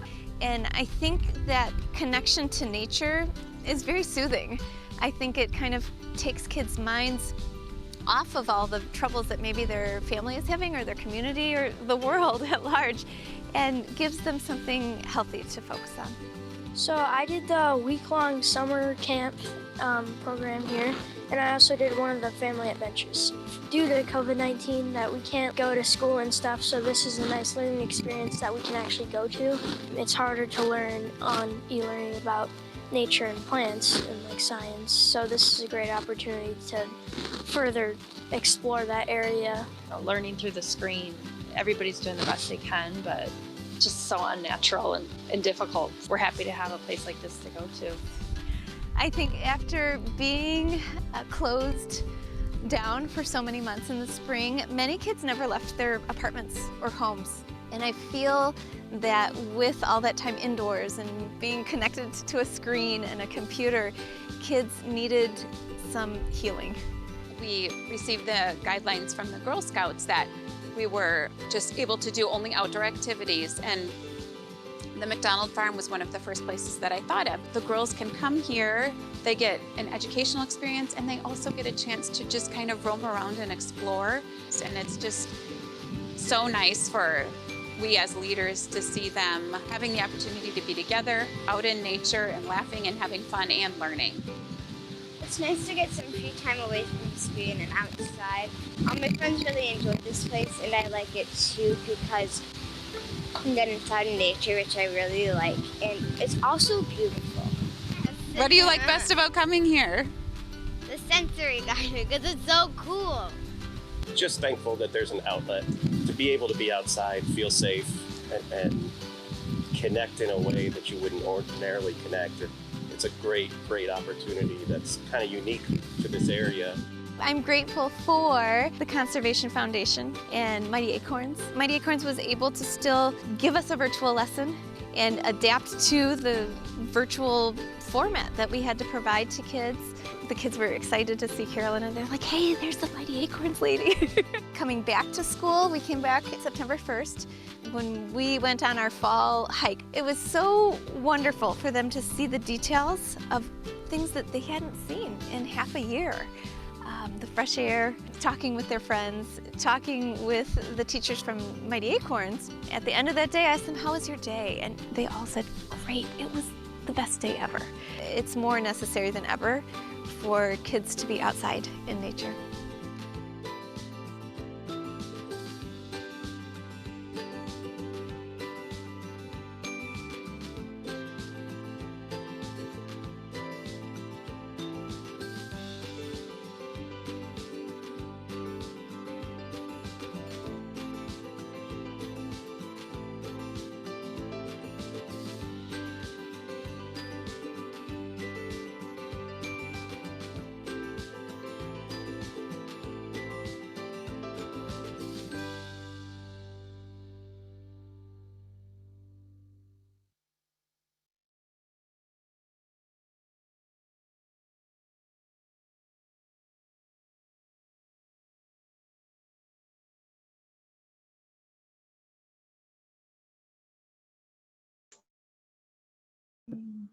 With that, I'm going to stop sharing and move on to our next speaker.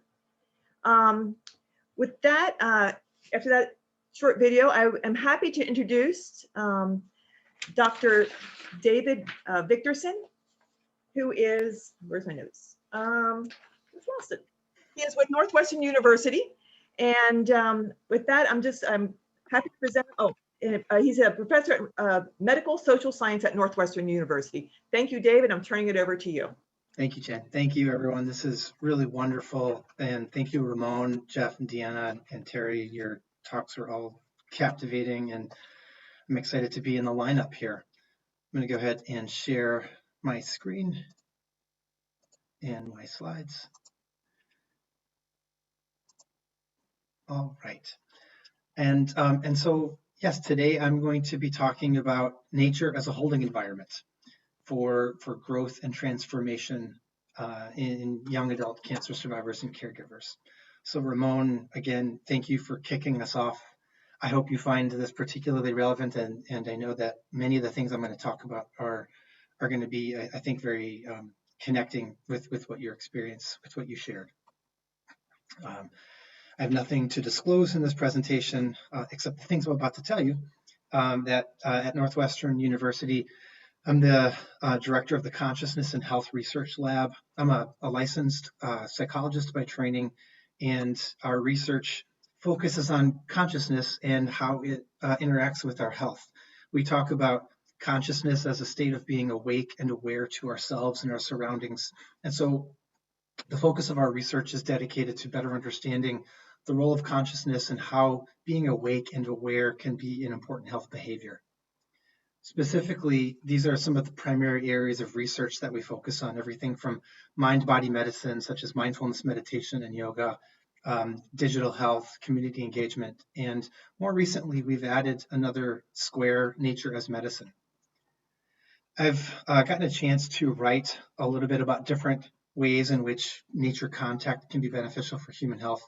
This was published in a Huffington Post offshoot called Thrive Global, How to Embrace Nature in Your Own Backyard, just talking about nearby nature as close as your front yard or your backyard.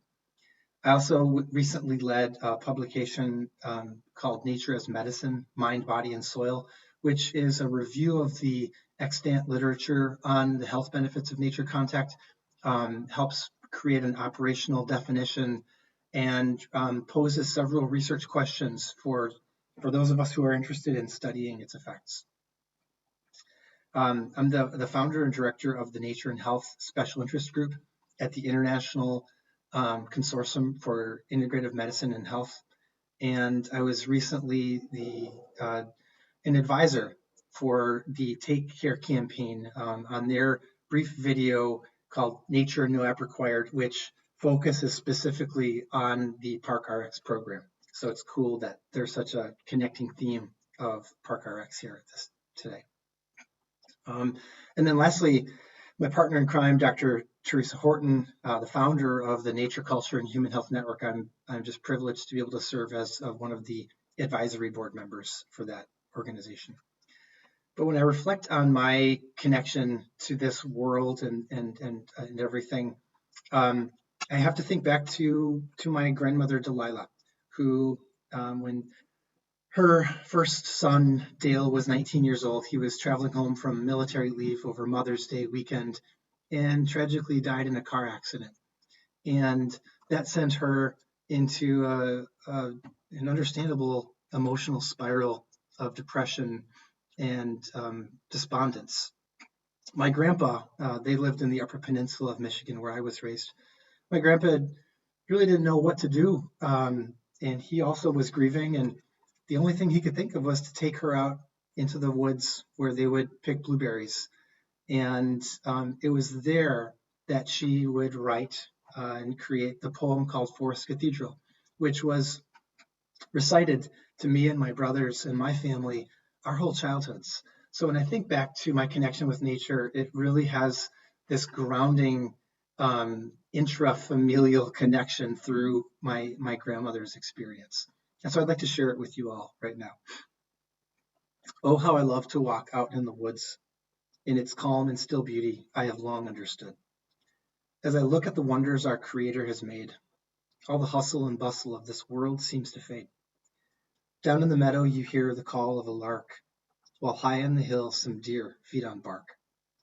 There are wintergreen berries and wild onion shoots, an abundance of flowers and trailing green roots. Now, if you go in the forest with the world, you're off key, and you're quiet and still, and you sit and you see. Here you know of God's love, and you know by God's grace of all worldly issues you're able to face. And so another hat that I wear in this nature contact world is as a co-founder and the executive director of a nonprofit organization called True North Treks.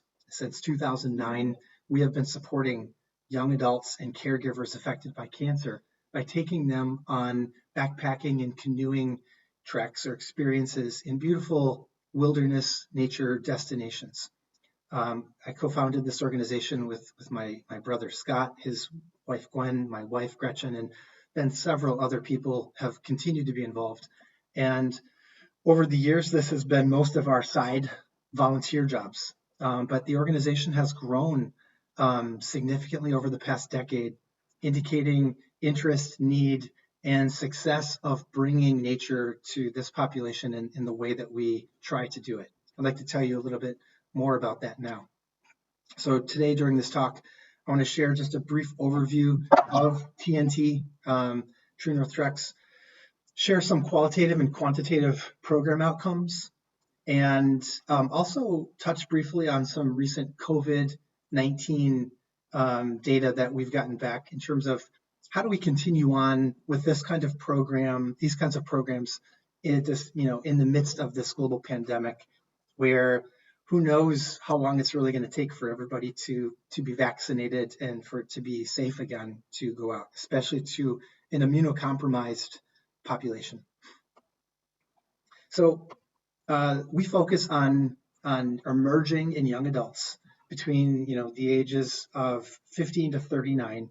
Actually, our organization starts at 18, but the National Cancer Institute recognizes this field of young adult oncology as 15 to 39 years of age. It's a time when there's incredible developmental milestones that are hard enough to meet, let alone with cancer on top of them. There are roughly 80,000 new diagnoses every year, with over 2 million young adult cancer survivors at any given time. And so what we like to say in our organization is that when the lightning bolt of cancer strikes, the power can go out, leaving young adults and their network feeling very disconnected from the life that they once knew, disconnected from friendships, relationships with others, disconnected from future plans, disconnected from their fertility or family planning, disconnected and feeling afraid that the cancer is going to come back, fearing missing out on life, feeling bad about body image changes, feeling isolated.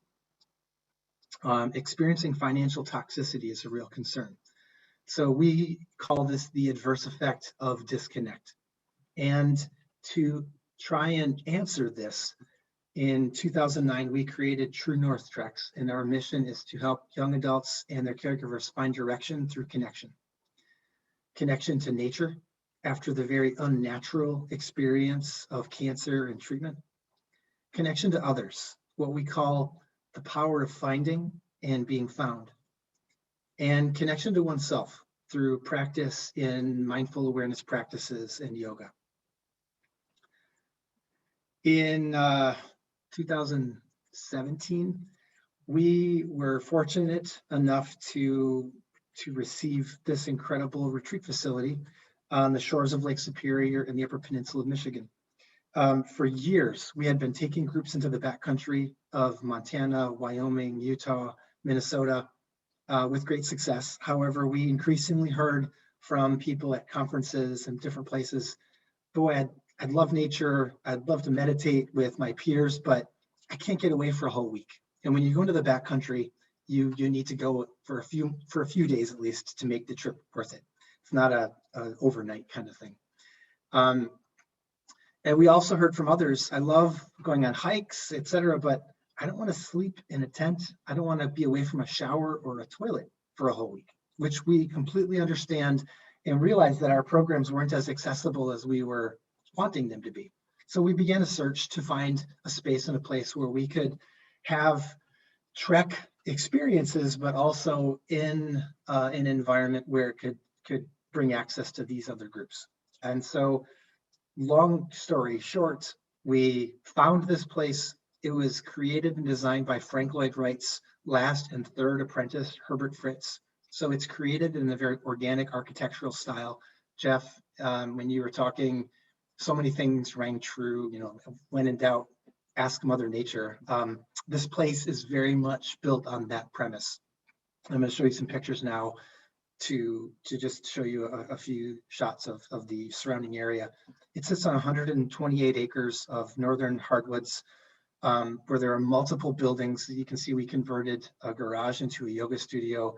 Every floor, every room has floor to ceiling views, where it's built in to the surrounding nature. And so this new retreat facility has opened up lots of opportunities for us to bring new volunteers to our property. So we've had people helping us create trail systems, and we also have a space reserved for an organic, we call it a farm, but it's really a big garden, where we're having raised bed gardens, and just different structures and seating areas on the property. We also use signs for, selectively. So this is our welcome sign. If you can see a little further in, we had to put a gate on the road. Unfortunately, I didn't really like the idea of a gate for the intended purposes of our place, but we were having people in the area riding their four-wheelers in without asking. Some people were just driving down, and one person even walked into the facility just to check it out. So we decided that we needed to have a gate.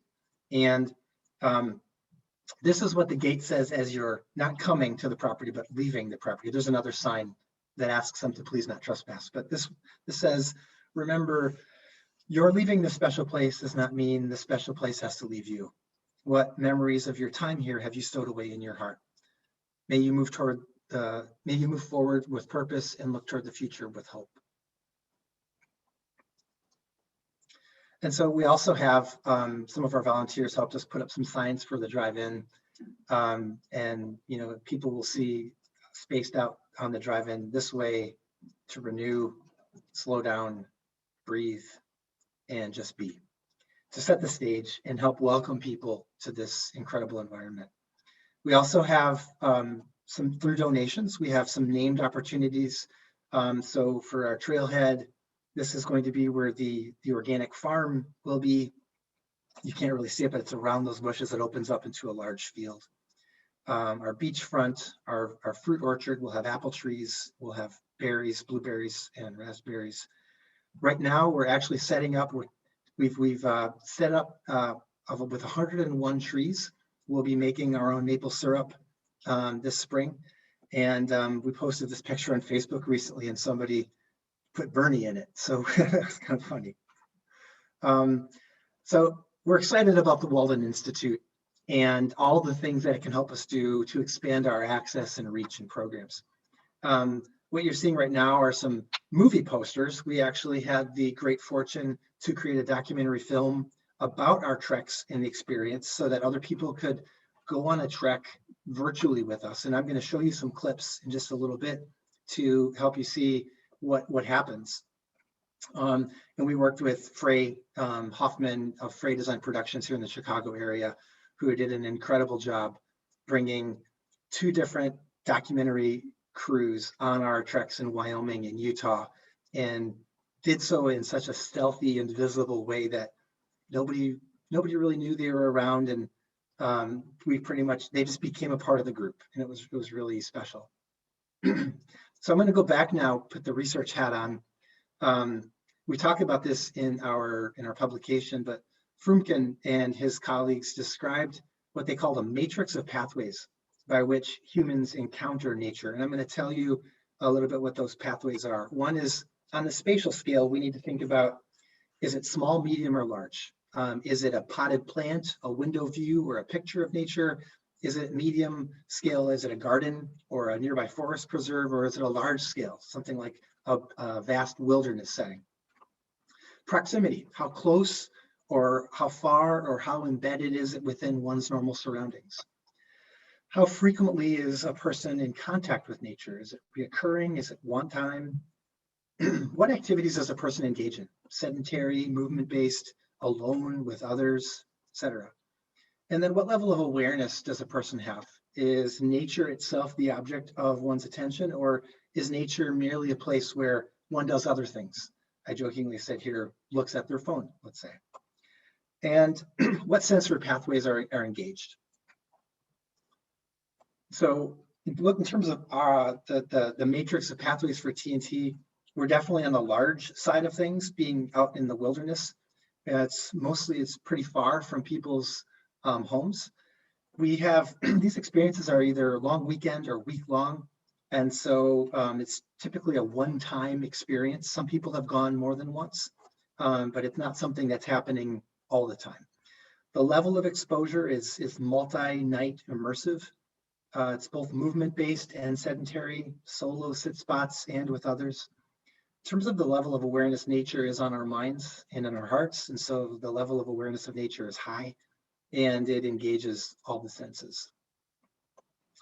How do we typically use nature? And I kind of cringe at thinking that we use nature, but just to tell you how it might be different from other kinds of experiences, it's not explicitly adventure or wilderness therapy, although it may be adventurous or therapeutic for some people who go, but we don't frame it as such. It's not with the explicit purpose of increasing perceived risk or challenge or adrenaline, although some people might experience perceived risk, challenge, or adrenaline, but that's not how we frame it. It's also not framed as recreational, where there's music and beer and cornhole and other things. They're all great things to do in nature, but it's just not part of how we present this to our participants. Instead, nature is more of a sacred space and place, more of a holding environment. So if you're familiar with the term, you know that Donald Winnicott was a British psychoanalyst and pediatrician. He who coined the term, the holding environment. Being a pediatrician, Winnicott's ideas were influenced by these nurturing emotional environments that he saw between parents and their children. And he, had written that a mother holds her baby both physically and emotionally, attuning to the baby's needs, being attentive. And in a similar way, he extrapolated that nurturing, holding environment to what he saw as a necessary precursor for successful therapeutic encounters with people. And so now, even though he came from the field of psychodynamic or psychoanalysis, now the notion of a holding environment, of an empathic and attuned environment is seen throughout different kinds of therapy experiences. And so at True North Treks, we like to think of nature as being our holding environment for how we engage, how we unpack our programming. What we see this holding environment doing for us is creating spaciousness in a nonlinear way, providing groundedness, literally and figuratively, offering a sense of timelessness. Outside of seeing the sun rise and set, you aren't necessarily connected to the same restrictions of time when we're in these natural environments. The concept of no self emerges as people begin to forget that they need to look in a mirror or they need to connect with themselves in the same way that they had when they're back in their home environments. The notion of interconnectedness with all things. When we breathe in air that has passed trees and has passed waters. And when we breathe out, we're exhaling onto the surroundings around us, and everything in some way at the molecular level is interconnected. The notion of impermanence and change, that everything is temporary or transient, is apparent everywhere in nature. And that is typically a theme that comes up. It's a bathing of the senses. Many of you are probably familiar with forest bathing and just a mindful sensory connection and immersion with the natural environment. And while we don't say that we do forest bathing, not because we don't like forest bathing, it's just that we frame it more under a mindful awareness perspective. It's very similar in what we do. There are constant moments of savoring, fascination, awe, wonder, gratitude, reflection, making us think about some of those theories that Terry had mentioned, attention restoration or distress I was going to say stress reduction, but you know what I'm talking about. Nature provides constant examples of the natural cycle of birth and death, and it's an unfettered space for connection and fellowship with others. All of this combined offers a constant system rebooting and resetting for people who are there in physical, emotional, and social ways. And so I wanted to just share a couple minutes of our select cuts from our documentary to show you some of these things in action. Oops.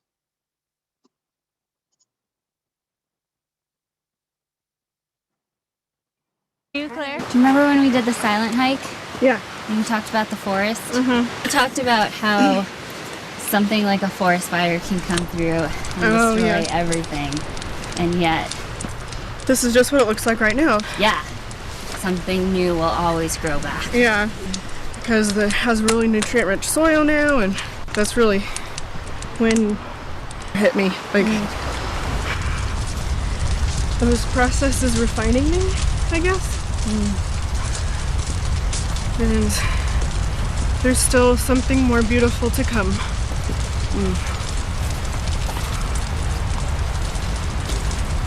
Yeah.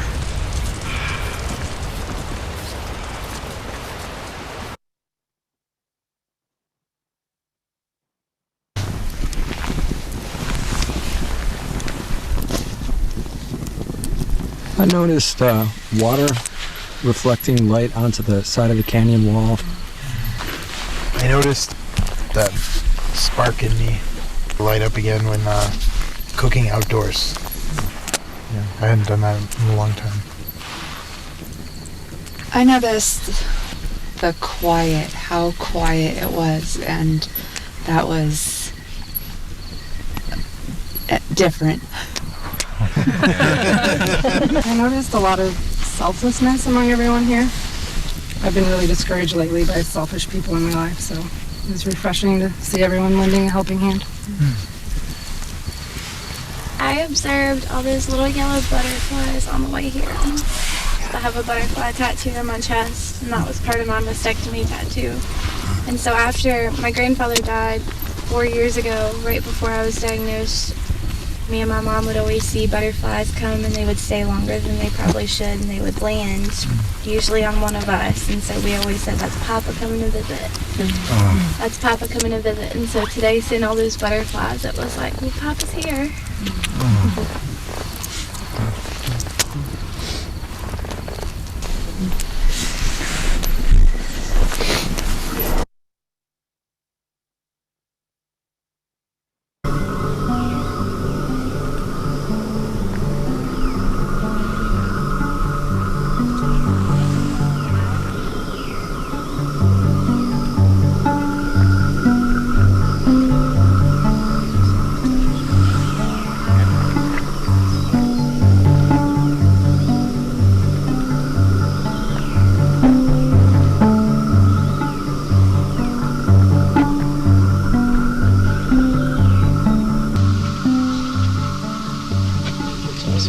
Just see this.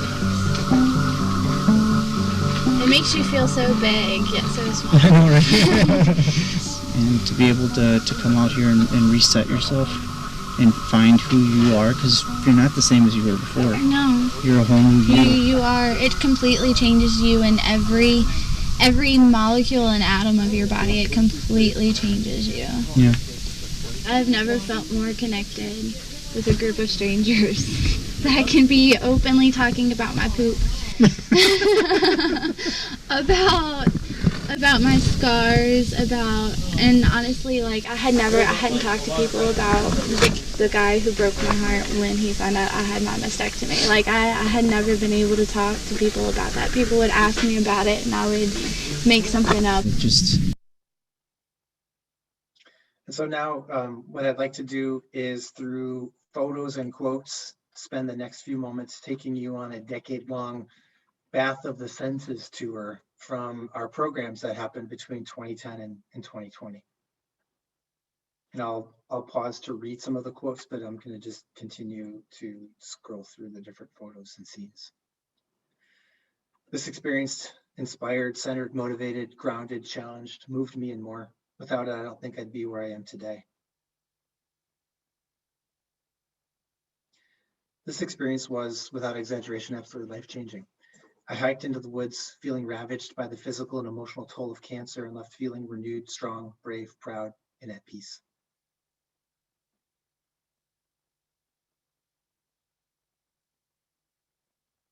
This experience has reminded me that nature calms me and helps me see things in such a raw, real manner.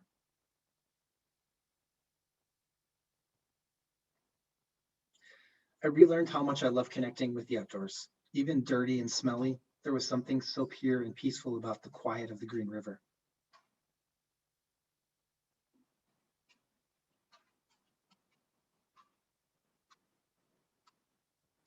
Watching sunrises and sunsets and seeing stars in the Milky Way, seeing all the animals we saw, chipmunks, eagles, wolves, and fish.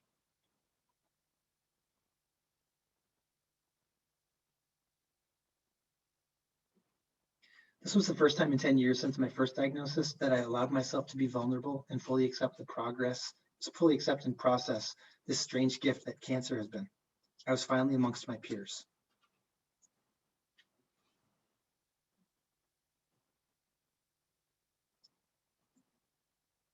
The growth that I found within myself on the trek has been like nothing else in my life.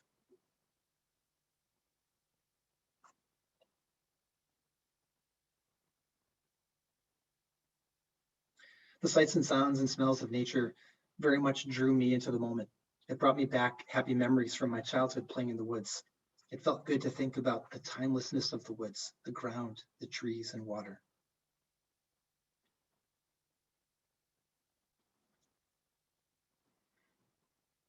The most important thing I learned on this trek was that I am not alone. My fears, anxieties, and worries are shared by everyone here.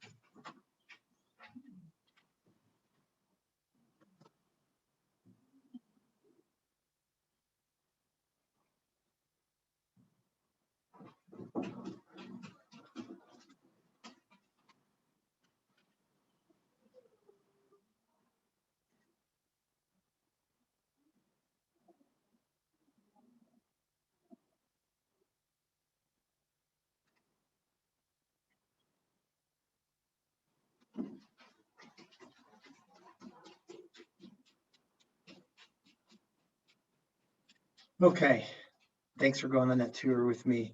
I don't know if you could hear my golden retriever in the background. Somebody just came in and she was happy to see her. So now I'd like to just quickly transition to how do we know what we do matters and helps?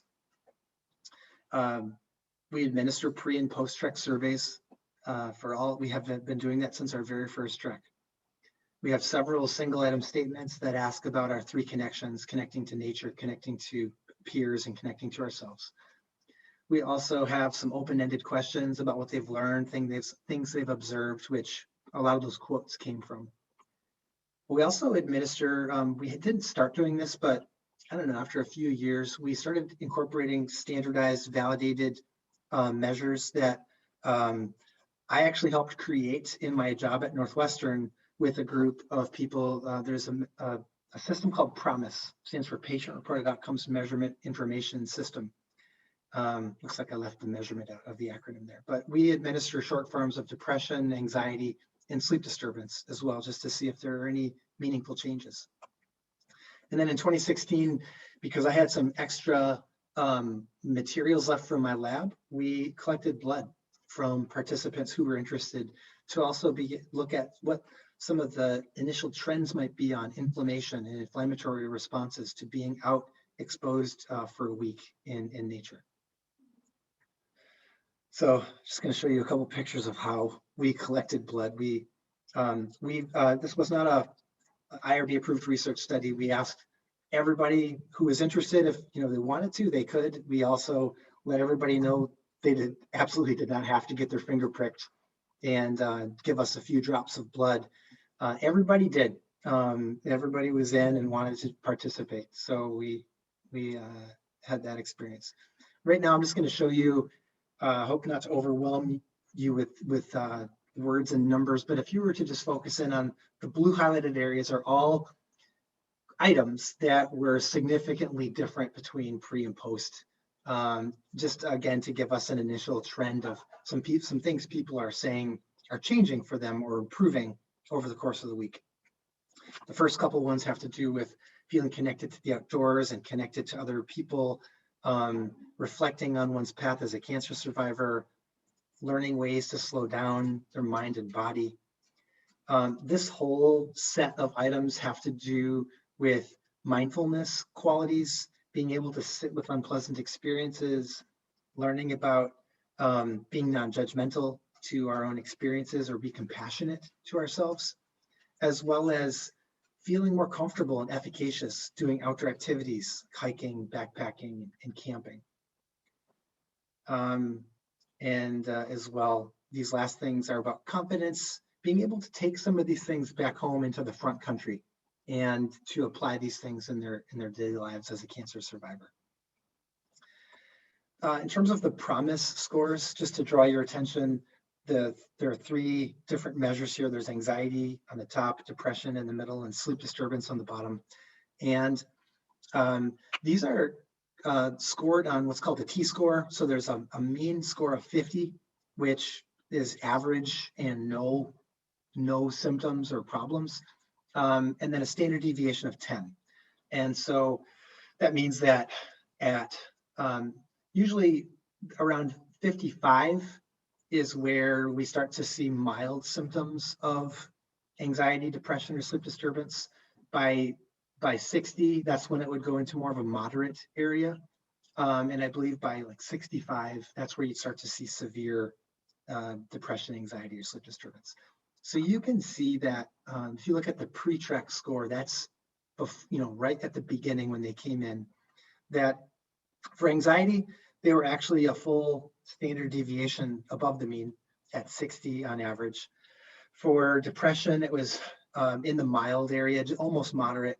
And then for sleep disturbance, it was 52. So, probably no real major issues happening here.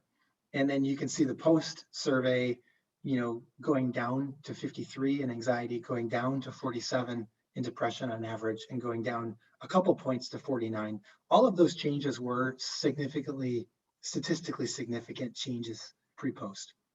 What we can see here is that if we were to look at those columns 1, 2, 3, and 4 as 1 is no symptoms or no problems, let's say, 2 is mild, 3 is moderate, and 4 is severe, you can see that this top set of columns is pre and the bottom set is post.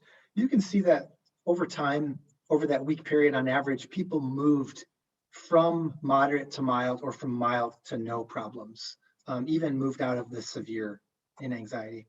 And similarly in depression, they moved categories, from moderate or mild depression to no symptoms of depression.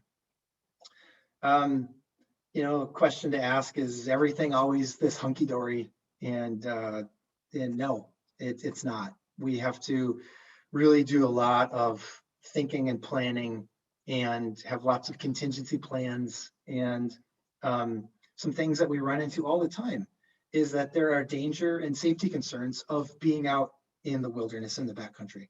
Everything from wild animals, rashes, burns, and allergies, altitude sickness, being hydrated enough, having too much sun exposure or exposure to other elements. And so we're constantly working with our participants long before they go on our treks to help mitigate these kinds of things. There's also interpersonal factors. Whenever you bring a group of strangers together for a week, whether you film it or not, some moments can seem like a reality TV show.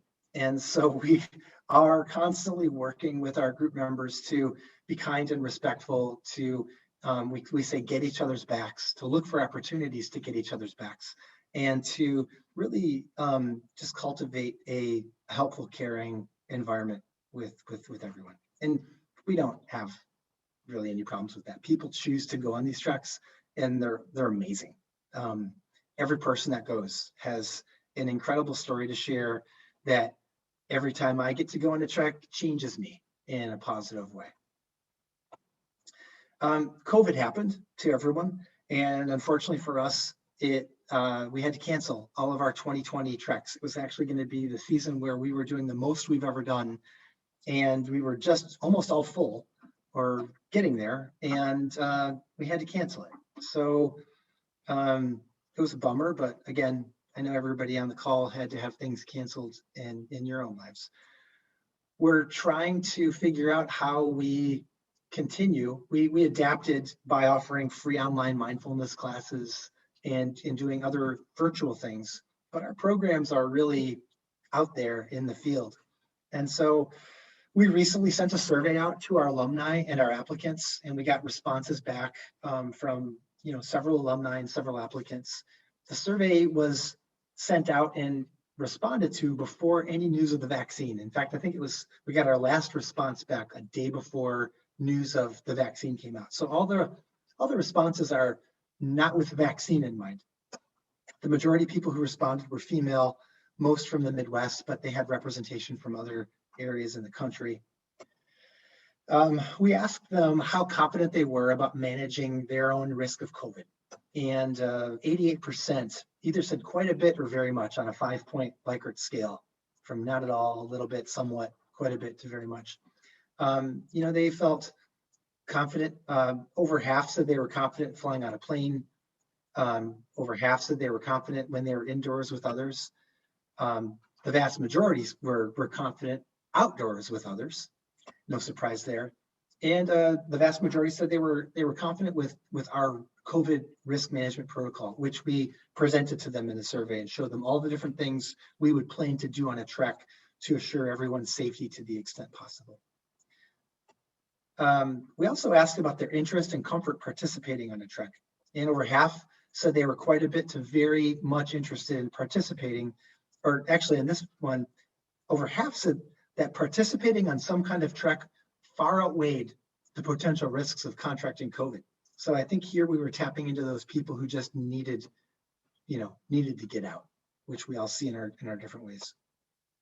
Over half said that they'd be willing to fly in a commercial airline to get to their trek. A majority said they'd also be comfortable participating in the backcountry, a long weekend for a retreat. And we also presented them something that we call bubble experiences, where at our retreat center, people can bring other caregivers, survivors can bring other caregivers who are in their COVID bubble to reduce the risk of bringing in unknowns people from all over the country. And there was great interest in that. Just a couple things. We also asked them what were the necessary preconditions for them to feel comfortable participating. And the majority said you got to have a COVID test at least a week before and provide documentation of it. A lot of, some people, a subset of people wanted to drive themselves to and from the location if possible. Some people said if a vaccine is available, that would make them feel more comfortable. And then some had some specific recommendations for our risk management protocol, such as requiring mask wearing at all times versus, I think we had initially said, mask wearing in settings where it was going to be impossible to social distance. Some different perspectives. One person said, no one more than cancer survivors knows better how to cope with a new normal. Society as a whole needs to adjust and move forward. We can't keep living in bubbles and fear. The benefits of these treks far outweigh the risk of COVID. The mental, spiritual, and emotional impact of these treks is something a lot of people need right now. Bring back the treks. Another person said, well, I'm very interested in the potential to participate. It's simply not safe right now. Unless there are effective treatments, a vaccine, and the scientific consensus is that the pandemic is under control and these events are safe, it's not responsible to consider participating. And then this person was kind of in the middle. I'm feeling more comfortable to follow these protocols. I really want to participate in nature more, but I wonder if I should listen to Dr. Fauci and simply stay home. So all in all, we are planning on offering a limited number of trek opportunities this coming season starting much later in mid-August. Hopefully by that point, we'll know a lot more about what's going on and following our COVID-19 protocol. So in conclusion, participating on our treks has been shown to have significant benefits in young adults and caregivers feeling connected to the outdoors, to other survivors, and being able to reflect on different ways to cope with their stress and uncertainty, feeling more comfortable engaging in outdoor activities, feeling more efficacious and confident about mindfulness meditation and yoga and the benefits, and then also in lowering symptoms of depression, anxiety, and sleep disturbance. So I don't know, I think I'm right about on time, Jan, for any questions, suggestions, or reflections from anyone. You are, David. Thank you so much. I'll read some questions to you that are in the box that we just had. Awesome. What is the association between True North Treks and the Walden Institute that is mentioned on the signs to the new retreat area? Thank you for that. True North Treks is the nonprofit organization, the 501c3, with the mission to support young adults and their caregivers affected by cancer through our different connections, our 3 connections. The Walden Institute lives under True North Treks as our retreat facility, where we can bring participants who can't go to Montana or Wyoming or Utah, but rather could go for a long weekend in the UP on more of a retreat immersive experience and participate in that way. Okay, that's amazing. Everyone, I've gotten messages. People say they want to go up there. It's beautiful. So the documentary, I have 2 questions here. Where or how may we watch the full documentaries? Yeah, so we've had several screenings. One screening happened right before COVID in February of 2020. Yes, and that was in person. The rest have all been virtual. It's a 50-minute documentary. We made it short on purpose so that it could fit within an hour, maybe within an hour, lunchtime, or make it more accessible. But right now we have not released the documentary publicly because we still want to screen it to different audiences, and we want people to come. And if we just opened it up completely, then there'd be less incentive to do that. We're also, as a nonprofit, using the documentary, one, to reach our target populations, to show young adult cancer survivors what we do. But another is to show healthcare providers as well, because that's our main referral base. And then thirdly, like all nonprofits, probably many people on the phone can relate, we're always in search of funding for our programs. And so we also use them to reach new donors. And those are the main reasons why we're being selective about releasing it. But let's say that any group here on this call was interested in hosting a screening of the documentary, we would be happy to work with you. We would just either give you the film so that you could share your screen to your viewers, or I or someone else would be happy to join the event and also do some Q&A of some sort. So to make that happen, if anyone is interested, I'm going to be sending an email out, like I said, of this video. And if you email me, oh, there's your information. I was going to say you have his direct email. You can email David right there to ask him about that, hosting the documentary. The next question, if I want to help others heal through nature, what types of classes or programs can I be involved in to do so? I have experience in leading nature programming. Is this, they probably didn't state if it was specifically with cancer survivors, or is it, Jan, just with anybody? It's anybody. They didn't specify on the question. I mean, I showed today what we do.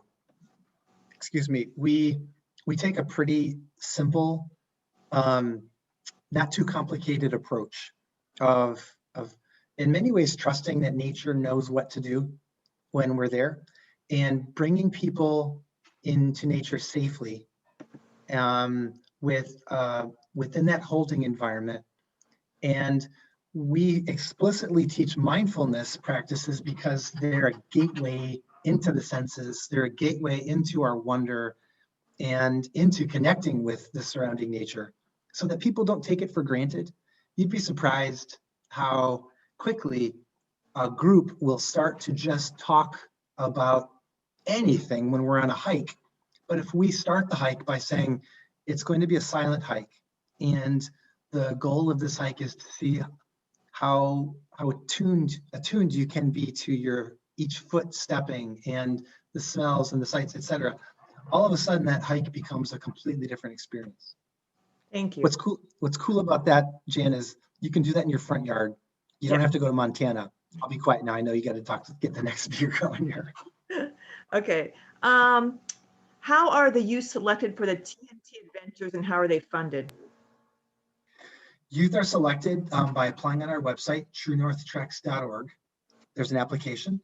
They go through a two-step medical review process. First, their oncology team has to approve, and then those get sent to our medical director, who then has to approve. We define a young adult survivor as anyone who was diagnosed between the ages of 18 to 39 and is alive and breathing. And they can have been diagnosed at 18 but be 35, and they're still under that framework. And we provide everything for free. We fundraise, we pay for everything, and these trips are not cheap. On average, it costs about $2,400 a person from soup to nuts to pay for it. And so everyone makes a pledge to help pay it forward to a future participant. It's called our Pay It Forward Pledge.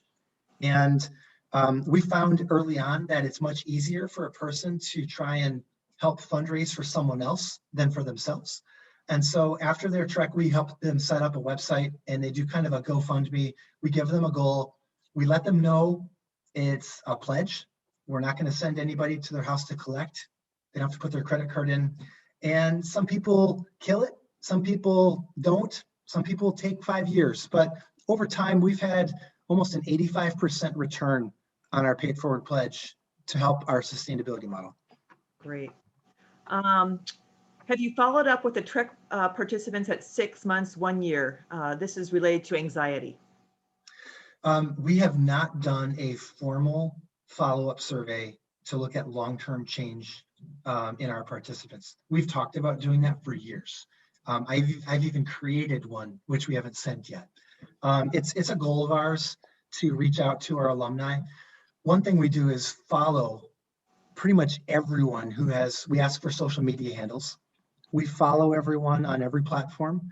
And we do see, at least from those who are willing to share, many people share many years later how much the treks have impacted their lives, and they're still changed by them today. So that's about all we're going off of right now, but we have not done any formal, since they're not research studies, we haven't done that yet. Okay. Let's see. Are there any programs for older cancer patients? There are. We're opening up what we call the gray zone because a lot of our young adults aren't in that 18 to 39 age range. And maybe they were diagnosed at 35, but they're now 45. So we actually have a trek that is for people in their 40s and 50s that we're going to be launching. And there are other organizations. There's one called Epic Experience. I believe that Epic Experience works with all ages of cancer survivors, and they are based out of Colorado and also do kind of retreat-based trips where participants engage in outdoor adventure activities. Okay, great. There was a question, what markers did you measure for inflammation? Oh, great question. We looked at, I'm sorry, I skimmed over that. I don't think I even told you what we found there. We saw, so the markers were C-reactive protein and interleukin-6. Both CRP and IL-6 are markers of inflammation. One's a pro-inflammatory cytokine, and CRP gets looked at a lot as a general marker. We saw a statistically significant change in IL-6 between baseline and follow-up, not in CRP. We don't really, want to promote that too much because it was, the rigor. It wasn't a study. It wasn't how we would normally do it, in a research study. But it was an interesting trend that we were happy to see. Okay. Well, that is all the questions. Thank you so much. That was wonderful. I love the pictures and seeing what you do. And again, if you want to donate to True North Treks, I'm sure David, if you email him, he can find a way for you to get some money to his program. TrueNorthTreks.org. Thank Okay, you. there you go. TrueNorthTreks.org. And with that, we have another 5-minute break. I'm going to do another short video, and you can take your break or you can watch the video.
Okay, sorry to stop sharing that video, but it's time to get started and moving on. You can find that on YouTube if you're interested. That's a teaser. So with that, I would like to introduce, and I'm delighted to introduce, Dr. Courtney Schultz, who is the Executive Director of Health and Technology Partners. Take it away, Courtney.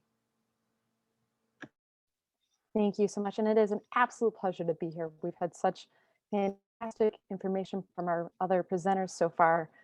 But what I'd really like to do is take a little bit of a step back, as my computer, of course, now freezes, and look at this idea of where these connections really are. We've heard from Dr. Horton this idea of the importance of collaborations. We've heard how so many of these programs, like David's program, is really funded by this idea of a community. And so what does that mean when we start to look at how we position these programs in our local communities? And so I want to start here with this idea and concept that health is very complex. It's very nuanced. We know from the World Health Organization that health is a state of complete physical, mental, and social well-being. And it's not just that absence of disease or infirmity. But when we think about the healthcare crisis here in America, we know that there are many things challenging what we see as trying to get to that place of health. In the early 1970s, two researchers coined this concept that's called wicked problem. These are those social problems that are so difficult or impossible to solve because of incomplete, contradictory, and changing requirements that they're often difficult to recognize. That might be things like our healthcare system. It can also be social issues that we see in the United States. It can be things like, how do you roll out a COVID vaccine? All of these different things really compound together to create these different issues where we have more than one solution and more than one approach to make these opportunities really occur in a positive way. And so when we look at what's happening here in the United States, we've heard a lot about the impacts of COVID, but we know that right now, 90% of the nation's up to now 3.8 trillion spent on annual healthcare is for chronic and mental health treatment. And so what we actually begin to see is this legacy of spending mismatches. That's a lot of money that we're spending, and goodness only knows what that expenditures is going to look like after the COVID pandemic has passed. But when we think about it, access to care only drives 6% of an individual's personal health determinant.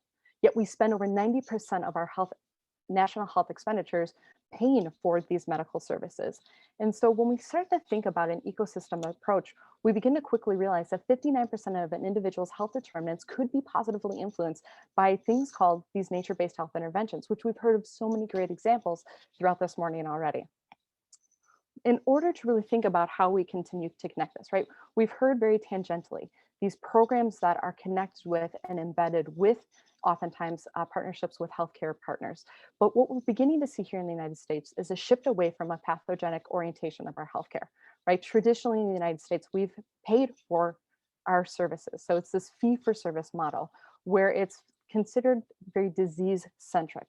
And we're switching now with a patient-centered approach, this idea of a salutogenic orientation, where rather than just focusing on better medical interventions, we're also having a goal to improve natural and built environments, to create a commitment to local capacity building, and really acting to promote the causes of health, rather than just focusing on the ailments or the diseases themselves.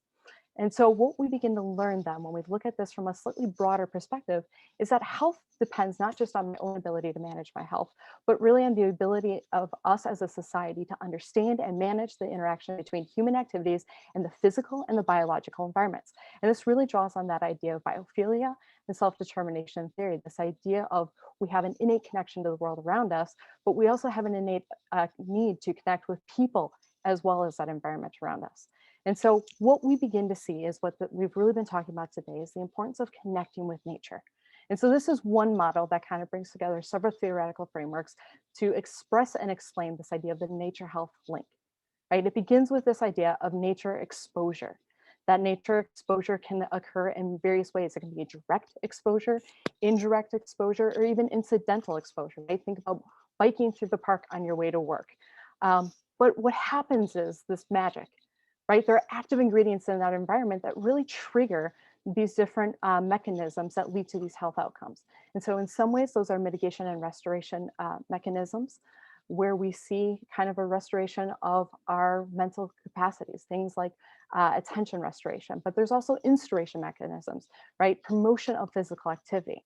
But these mechanisms are really buffered and have effect modifiers that are both situational. Do you have access to nature around you, as well as individual? Things like race and social economic status that can impact whether or not you have an opportunity to engage with those mechanisms and also really mitigate then how those mechanisms lead to various health outcomes. Again, as we've heard from our presenters, those health outcomes aren't just about the individual human health, but also planetary health as well.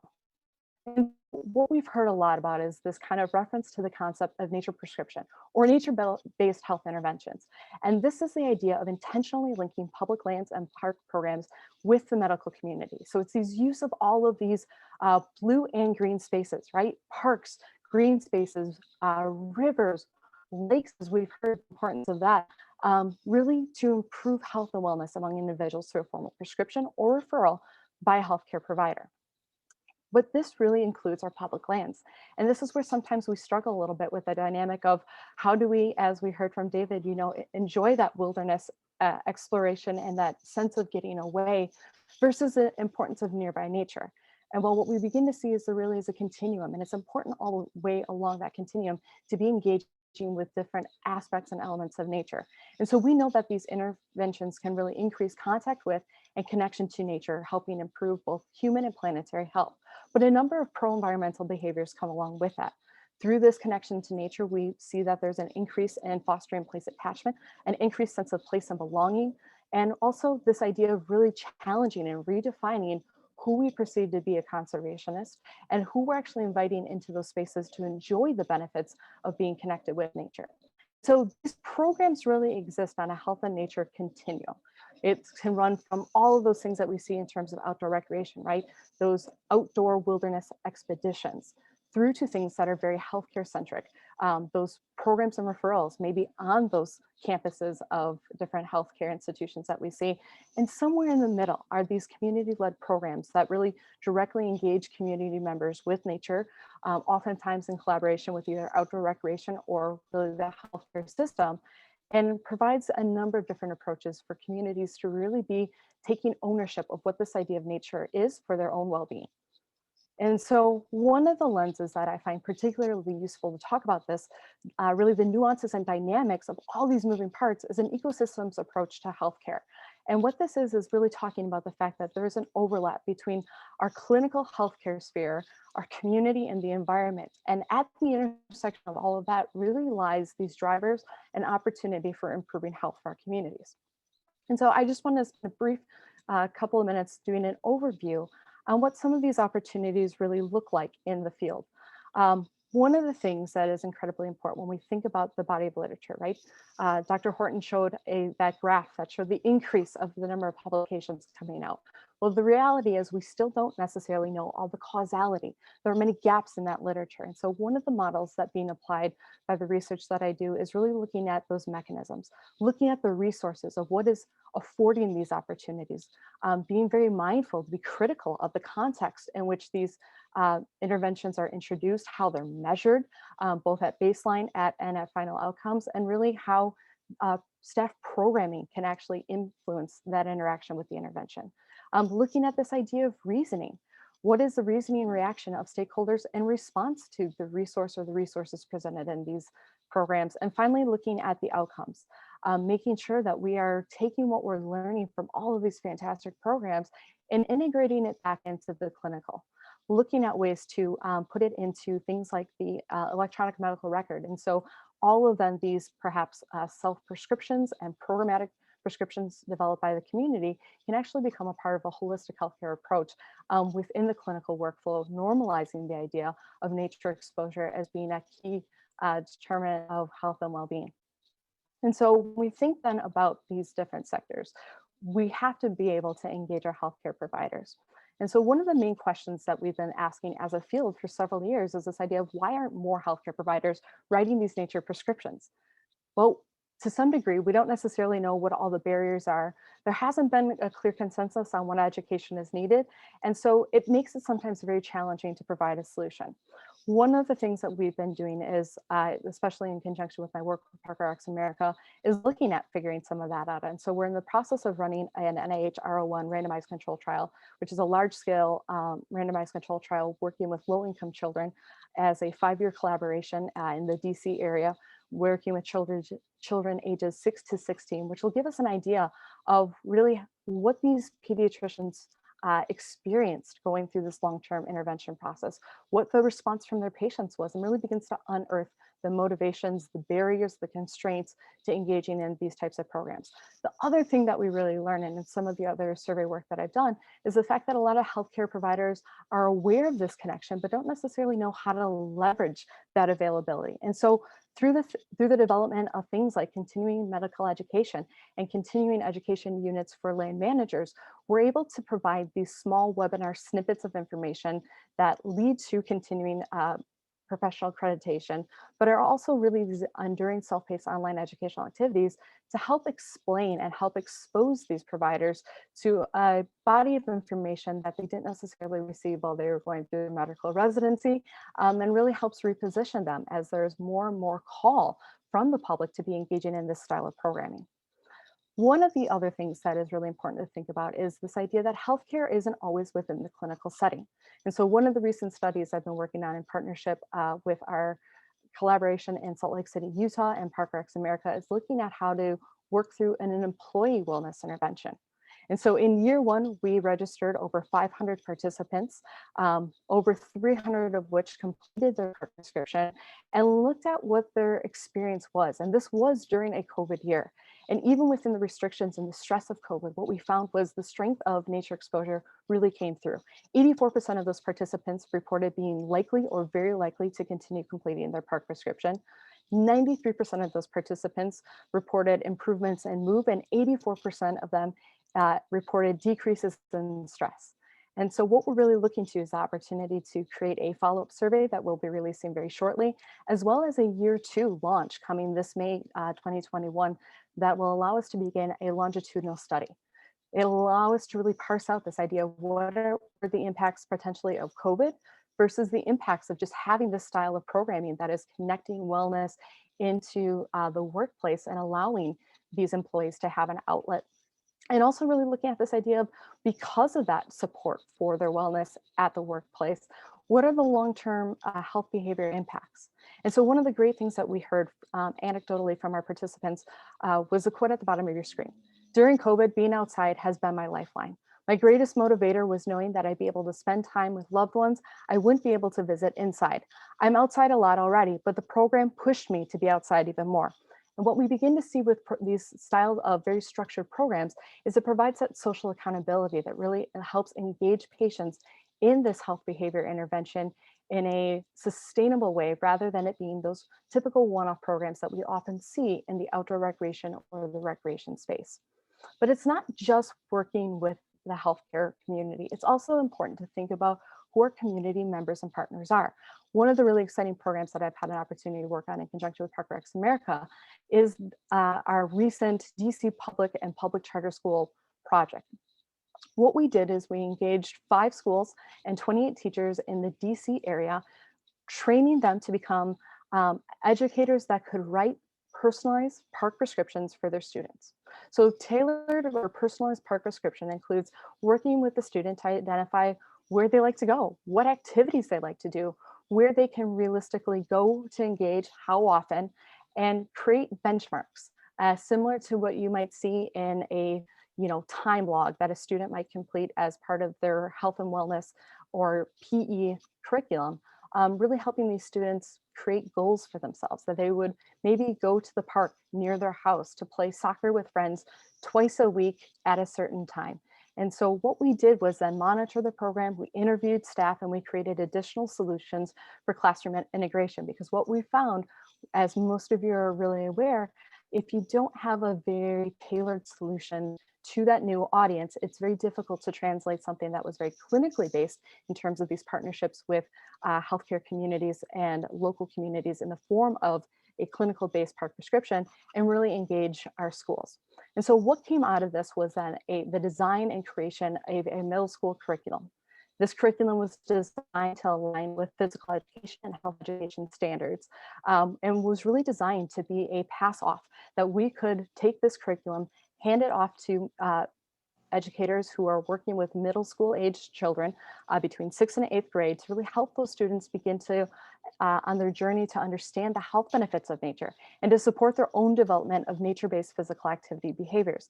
And one of the really neat things that we saw in reaction to the development of this curriculum was it gave these schools a really tangible place to start some of these conversations and partnerships around how to be a partner to the community in terms of creating these long-term health behaviors, of promoting these behaviors within students so that they would grow up to be healthy adults. But all of this can be somewhat overwhelming if we don't stop to think about what all these beautiful case studies that you've heard about today really mean for you and your own community. And so one of the things that we have to talk about when we talk about this idea of nature exposure and access to nature is the fact that we still have a very depressing legacy here in the United States, steeped in a long history of racism. When we look to the effects of redlining in our communities, we find that those old redlining demarcations of communities are still visible in nature deprivation risk. So this map on your screen right now was pulled from a report, The Nature Gap, by the Center for American Progress and Hispanic Access Fund. And what it does is it overlays the proportion of individuals of color or low-income households and the highest proportion of nature deprivation. And when you put those hotspots over our traditional maps of redlining, we see that there is a lot of overlap there. And that becomes the stark reality that here in the United States, as much as we talk about nature being for everyone, the reality is that's often not a very true statement. We know that here in the United States to date, more than 76% of people who live in low-income communities of color live in nature-deprived places. That means that those communities aren't getting the mental, physical, social benefits that we've heard about as it relates to nature. What's startling is the fact that still today, even in a contemporary society that because of the COVID pandemic has become increasingly aware of the importance of nature and access to nearby nature, we know that these communities of color are 3 times more likely than white communities to live in nature-deprived places. And so this brings us to an important point to really think about this idea of how do we redefine nature for our urban communities? How do we redefine engagement with nature so that we can create a more equitable, inclusive, diverse, and justice-based relationship to nature for all of our communities, starting with those communities who really are at the greatest disadvantage because we have long neglected them. And so what is at the core of this idea of doing park prescriptions or nature-based health interventions is an understanding that you can't apply one of these programs without addressing the underlying social issues that still exist very prevalently here in the United States.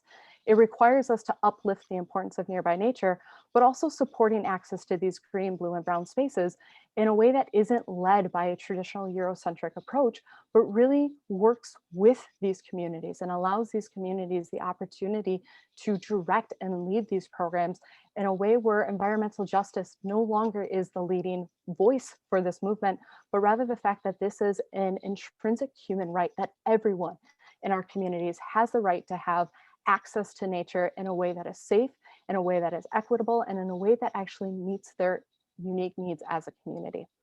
And so one of the things that is incredibly important to think about is how then do we get people out in nature authentically?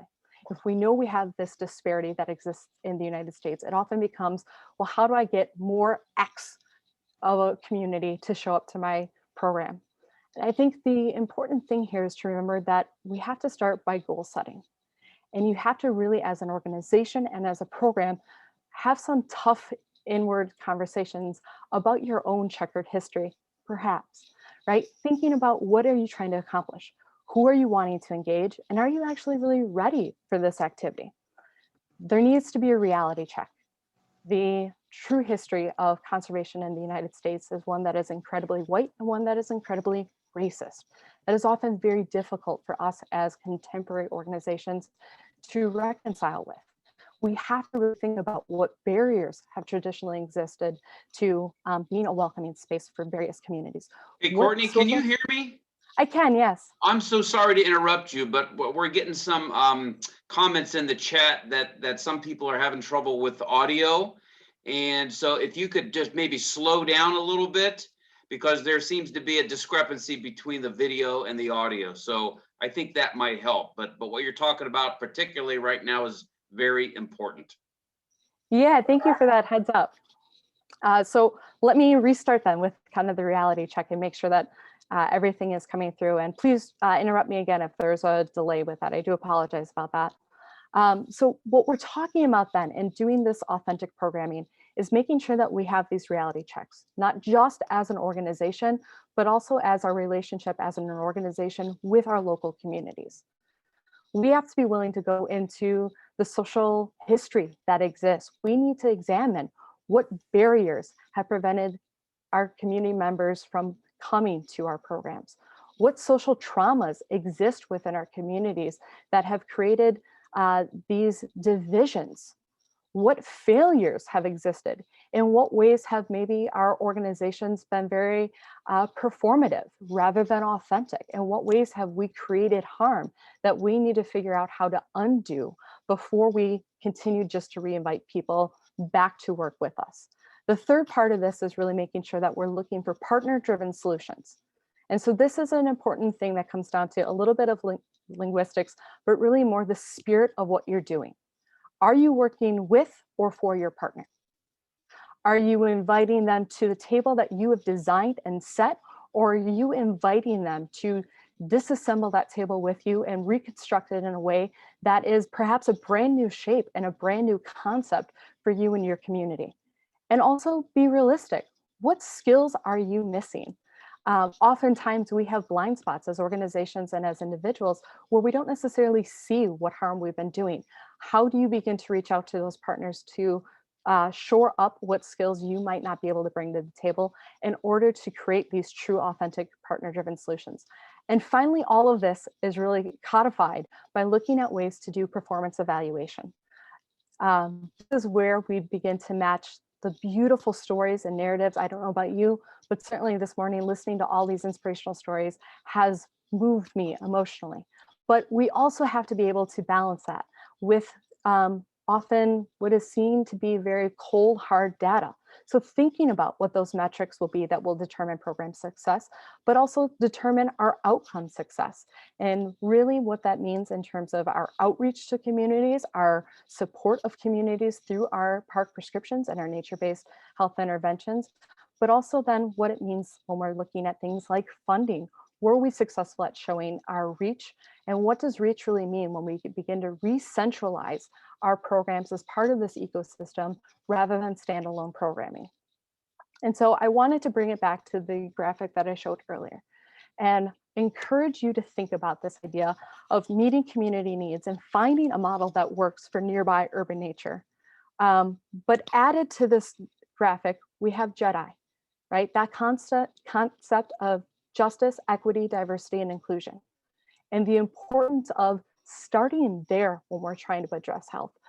If we have a community that is really struggling with things like housing or food insecurity, coming in and having a very loud, proud program about spend more time in nature does not do much to deal with some of those other issues. And so being very mindful of addressing the salient pressing needs of a community and thinking about health as a health and nature as really a complement to this idea of what we see going on in our communities and how we can be more creative. We've heard themes throughout this morning's presentation, the importance of maybe those garden spaces in addition to a therapeutic horticultural approach.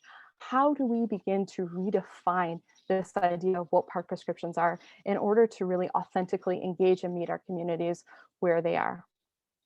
And so the last thing that I want to talk about is a little bit about this COVID-19 trend.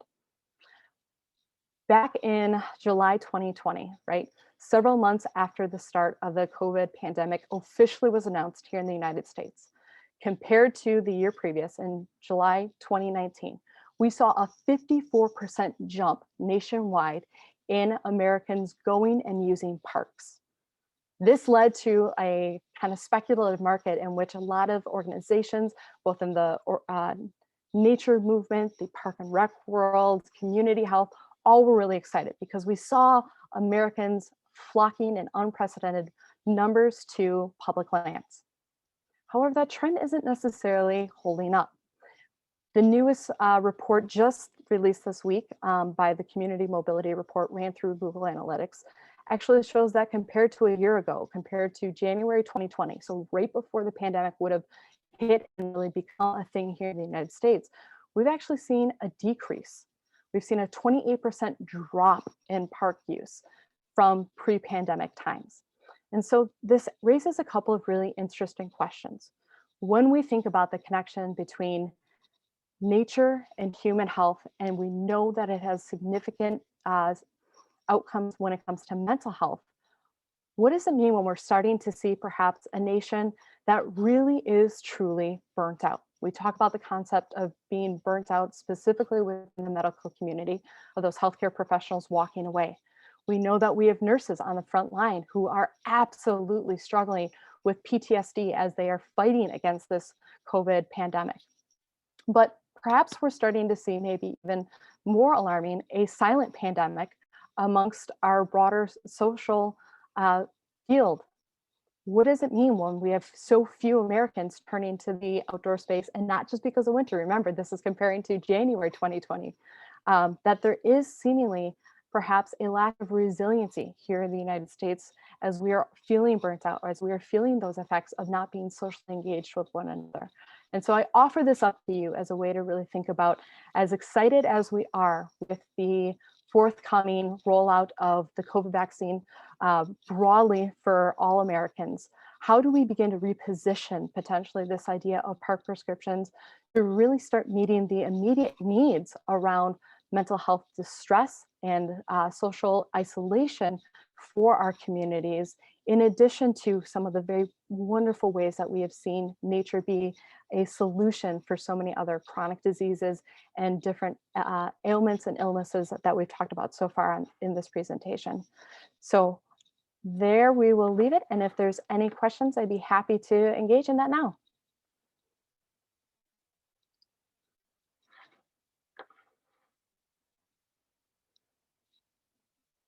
Thank you, Courtney, so much. I will read some questions to you that we do have in the box here. And I want to reiterate or follow up with what Courtney said about the increase in attendance.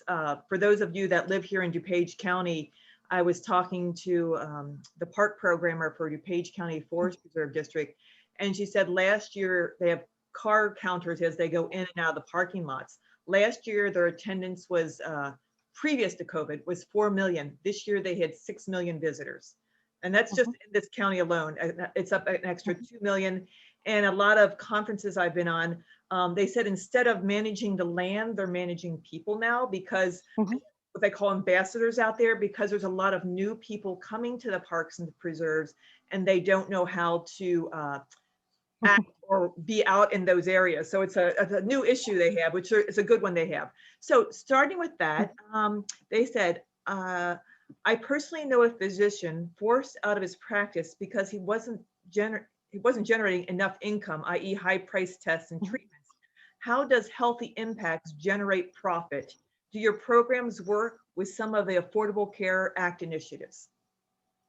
Yeah, so that is a great question. And I think that is, we have to be honest, healthcare is a business in the United States, as grimy as that might feel individually on a moral level. They have to make money. And so one of the things I'm working on with a colleague is actually we are undertaking a study to look at how we can leverage billing, the coding billing for healthcare services in order to cover things like having a conversation with patients around things like nature deficit disorder that would open the door for having a conversation for these park prescriptions. And so it depends on your state. California was an early adopter of this. And so the state of California actually passed a pediatrics bill around nature deficit disorder and made it something that pediatricians were actually screening for, and therefore became a billable part of their services. And so as we begin to engage with insurance companies, various healthcare industry partners, the conversation continues to evolve around this idea of how do we make this a sustainable business model that we can really justify the return on investment in terms of not just the patient consult from the provider to the patient, but within these broader healthcare systems. Why is investing in something like a therapeutic garden on their campus going to help with things like staff burnout? We know that if a physician, for instance, burns out, it's over $1 million to replace that individual by the time that you think about all the expenditures that went into raising them up within the system. And so very quickly, we see that our intuition on the importance of nature really is backed up quite readily by the economic return on investment argument. The key thing is there to continue to grow that, to make that more defensible, so that is not a standalone case study, but really something that we can turn to as seen in multiple states, in multiple system types, not just Medicaid, not just Medicare, but really in the for-profit realm as well. Great, thank you. Someone asked, what is NBHI? Yeah, so that is a great question. I apologize about that. It is a shorthand term for nature-based health interventions. And so terminology is one of these really tricky things. Sometimes you'll hear nature prescription, outdoor prescription, park prescription, trails prescriptions. There's surf therapy, right? There's all of these different programs and modalities to patient care that really connect these individual patients with a nature exposure.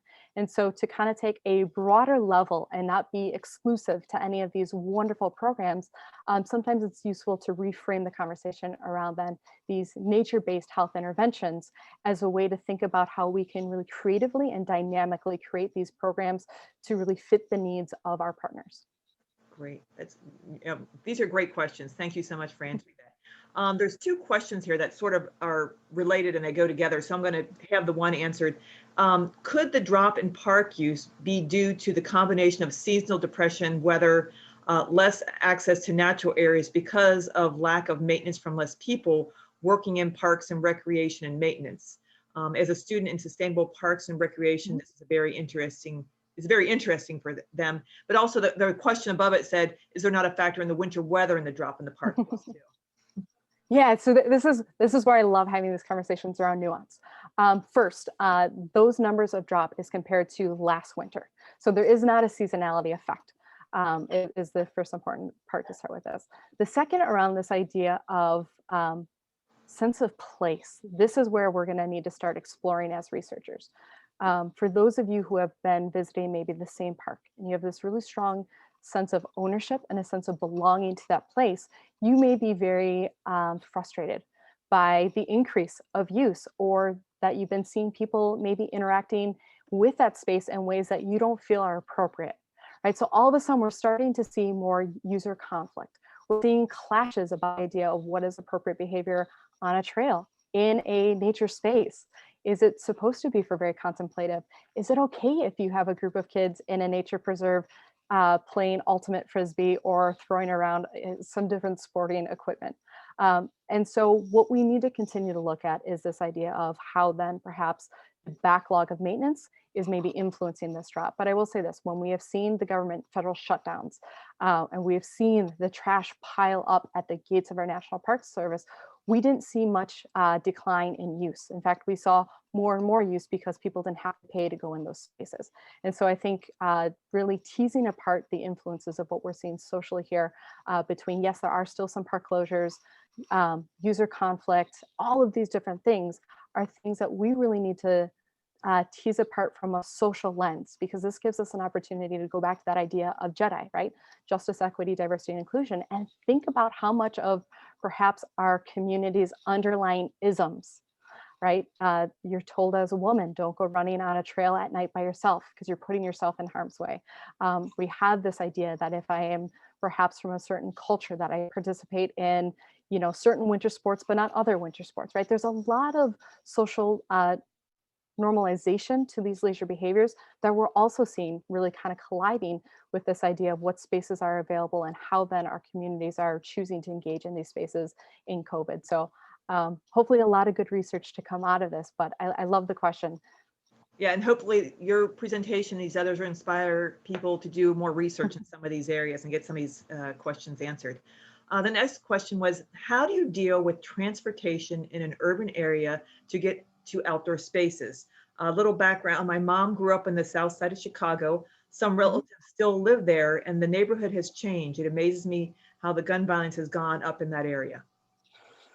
Yeah, that's a tough one, right? And so when we talk about transportation, it depends on the community. Oftentimes we take for advantage the idea of, do you have a park within 10 minutes? Well, that park within 10 minutes means very little if that is not a park you feel safe, one, getting to under your own, you know, biking, walking, rolling type of modality. And it also doesn't mean much if you don't feel like you can spend time safely in that park. And so what we're really starting to deal with and struggle with here in the United States is deconstructing this idea of access. Just having something present in communities, just having tree canopy, just having these parks isn't enough. We really have to think about connecting these spaces. Is there a space for me to safely go from the neighborhood to the park without fear of the gun violence? And so that's why in this presentation, I presented this idea of that ecosystems approach. This idea that these parks, these lands don't live in a bubble outside of what's going on in the community. And so what we have to do is really think about how, as conservationists, do we engage in transportation bills? How do we promote things like police budgets? You know, how do we advocate for talking about the nuance of defunding the police by saying we're not looking to eradicate the police department. What we're looking to do is provide more health behavior programming so that we can address the gun violence in Chicago. And so it's not a one size fits all approach to this. I think it really challenges us as individualists to think about our own relationship to what conservation means and how we begin to put on a justice approach to putting ourselves into conversations that we wouldn't historically have been engaged with. Great. That's great information. Someone mentioned that the last graph, they didn't see the January 2020 comparison to January 2021. Yeah, so the January 2020 is the baseline. So on all of those graphs, the baseline is what is being compared to in order to calculate either the rise or the drop in use. And everyone's saying excellent presentation. They loved it. I didn't know if Park RX America, I know you're involved with that. And you just did a video so doctors can get CE credits, correct? Yeah, so you mentioned something about that. Yeah, so we just released a CME, which allows healthcare providers to log in on their own. There's a small fee associated with it because it is APA accredited, but it'll give them the basics on what this idea of park prescription looks like from a clinical perspective. We're also getting ready to launch in late spring coming up a new CME specifically for land managers. So for those of you in the conservation field who are managing these spaces, working with community organizations, it'll be the same thing accredited for your professional development that will really allow you to begin to engage in this conversation. So the idea is through these webinar series and continuing medical education credits, incentivizing these healthcare providers to have an opportunity to take an hour to learn more about this and also then think about creatively applying it to their practice. Great.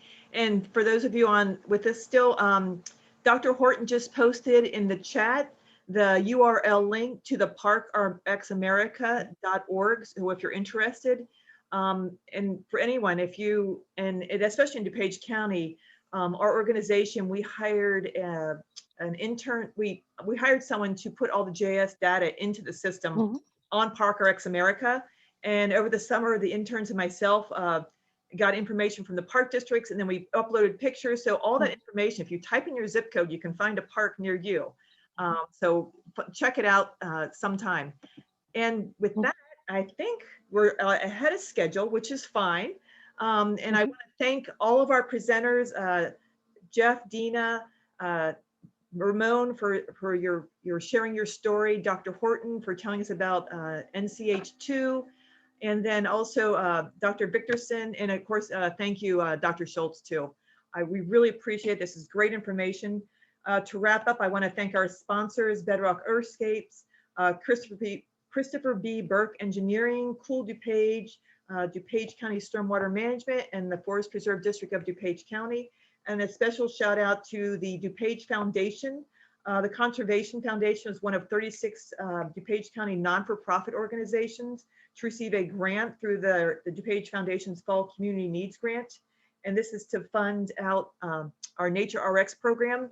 And if you want to get involved, please email me. And after that, after the summit, I am going to be sending out an email with a link to all of you who are registered with this video so you can see it again. And if you have any questions in the meantime, contact me. I'm seeing, I'm looking at questions and it's comments. Thank you for this information. So thank you all. This is wonderful. And I hope this enlightens you and inspires you to do some outdoor work and get in nature and maybe go outside. I know it's chill in Chicago here, at least there's snow. Go out and take a nature break. And thank you all. I'm going to go ahead and end it. And this was great. Thank you so much.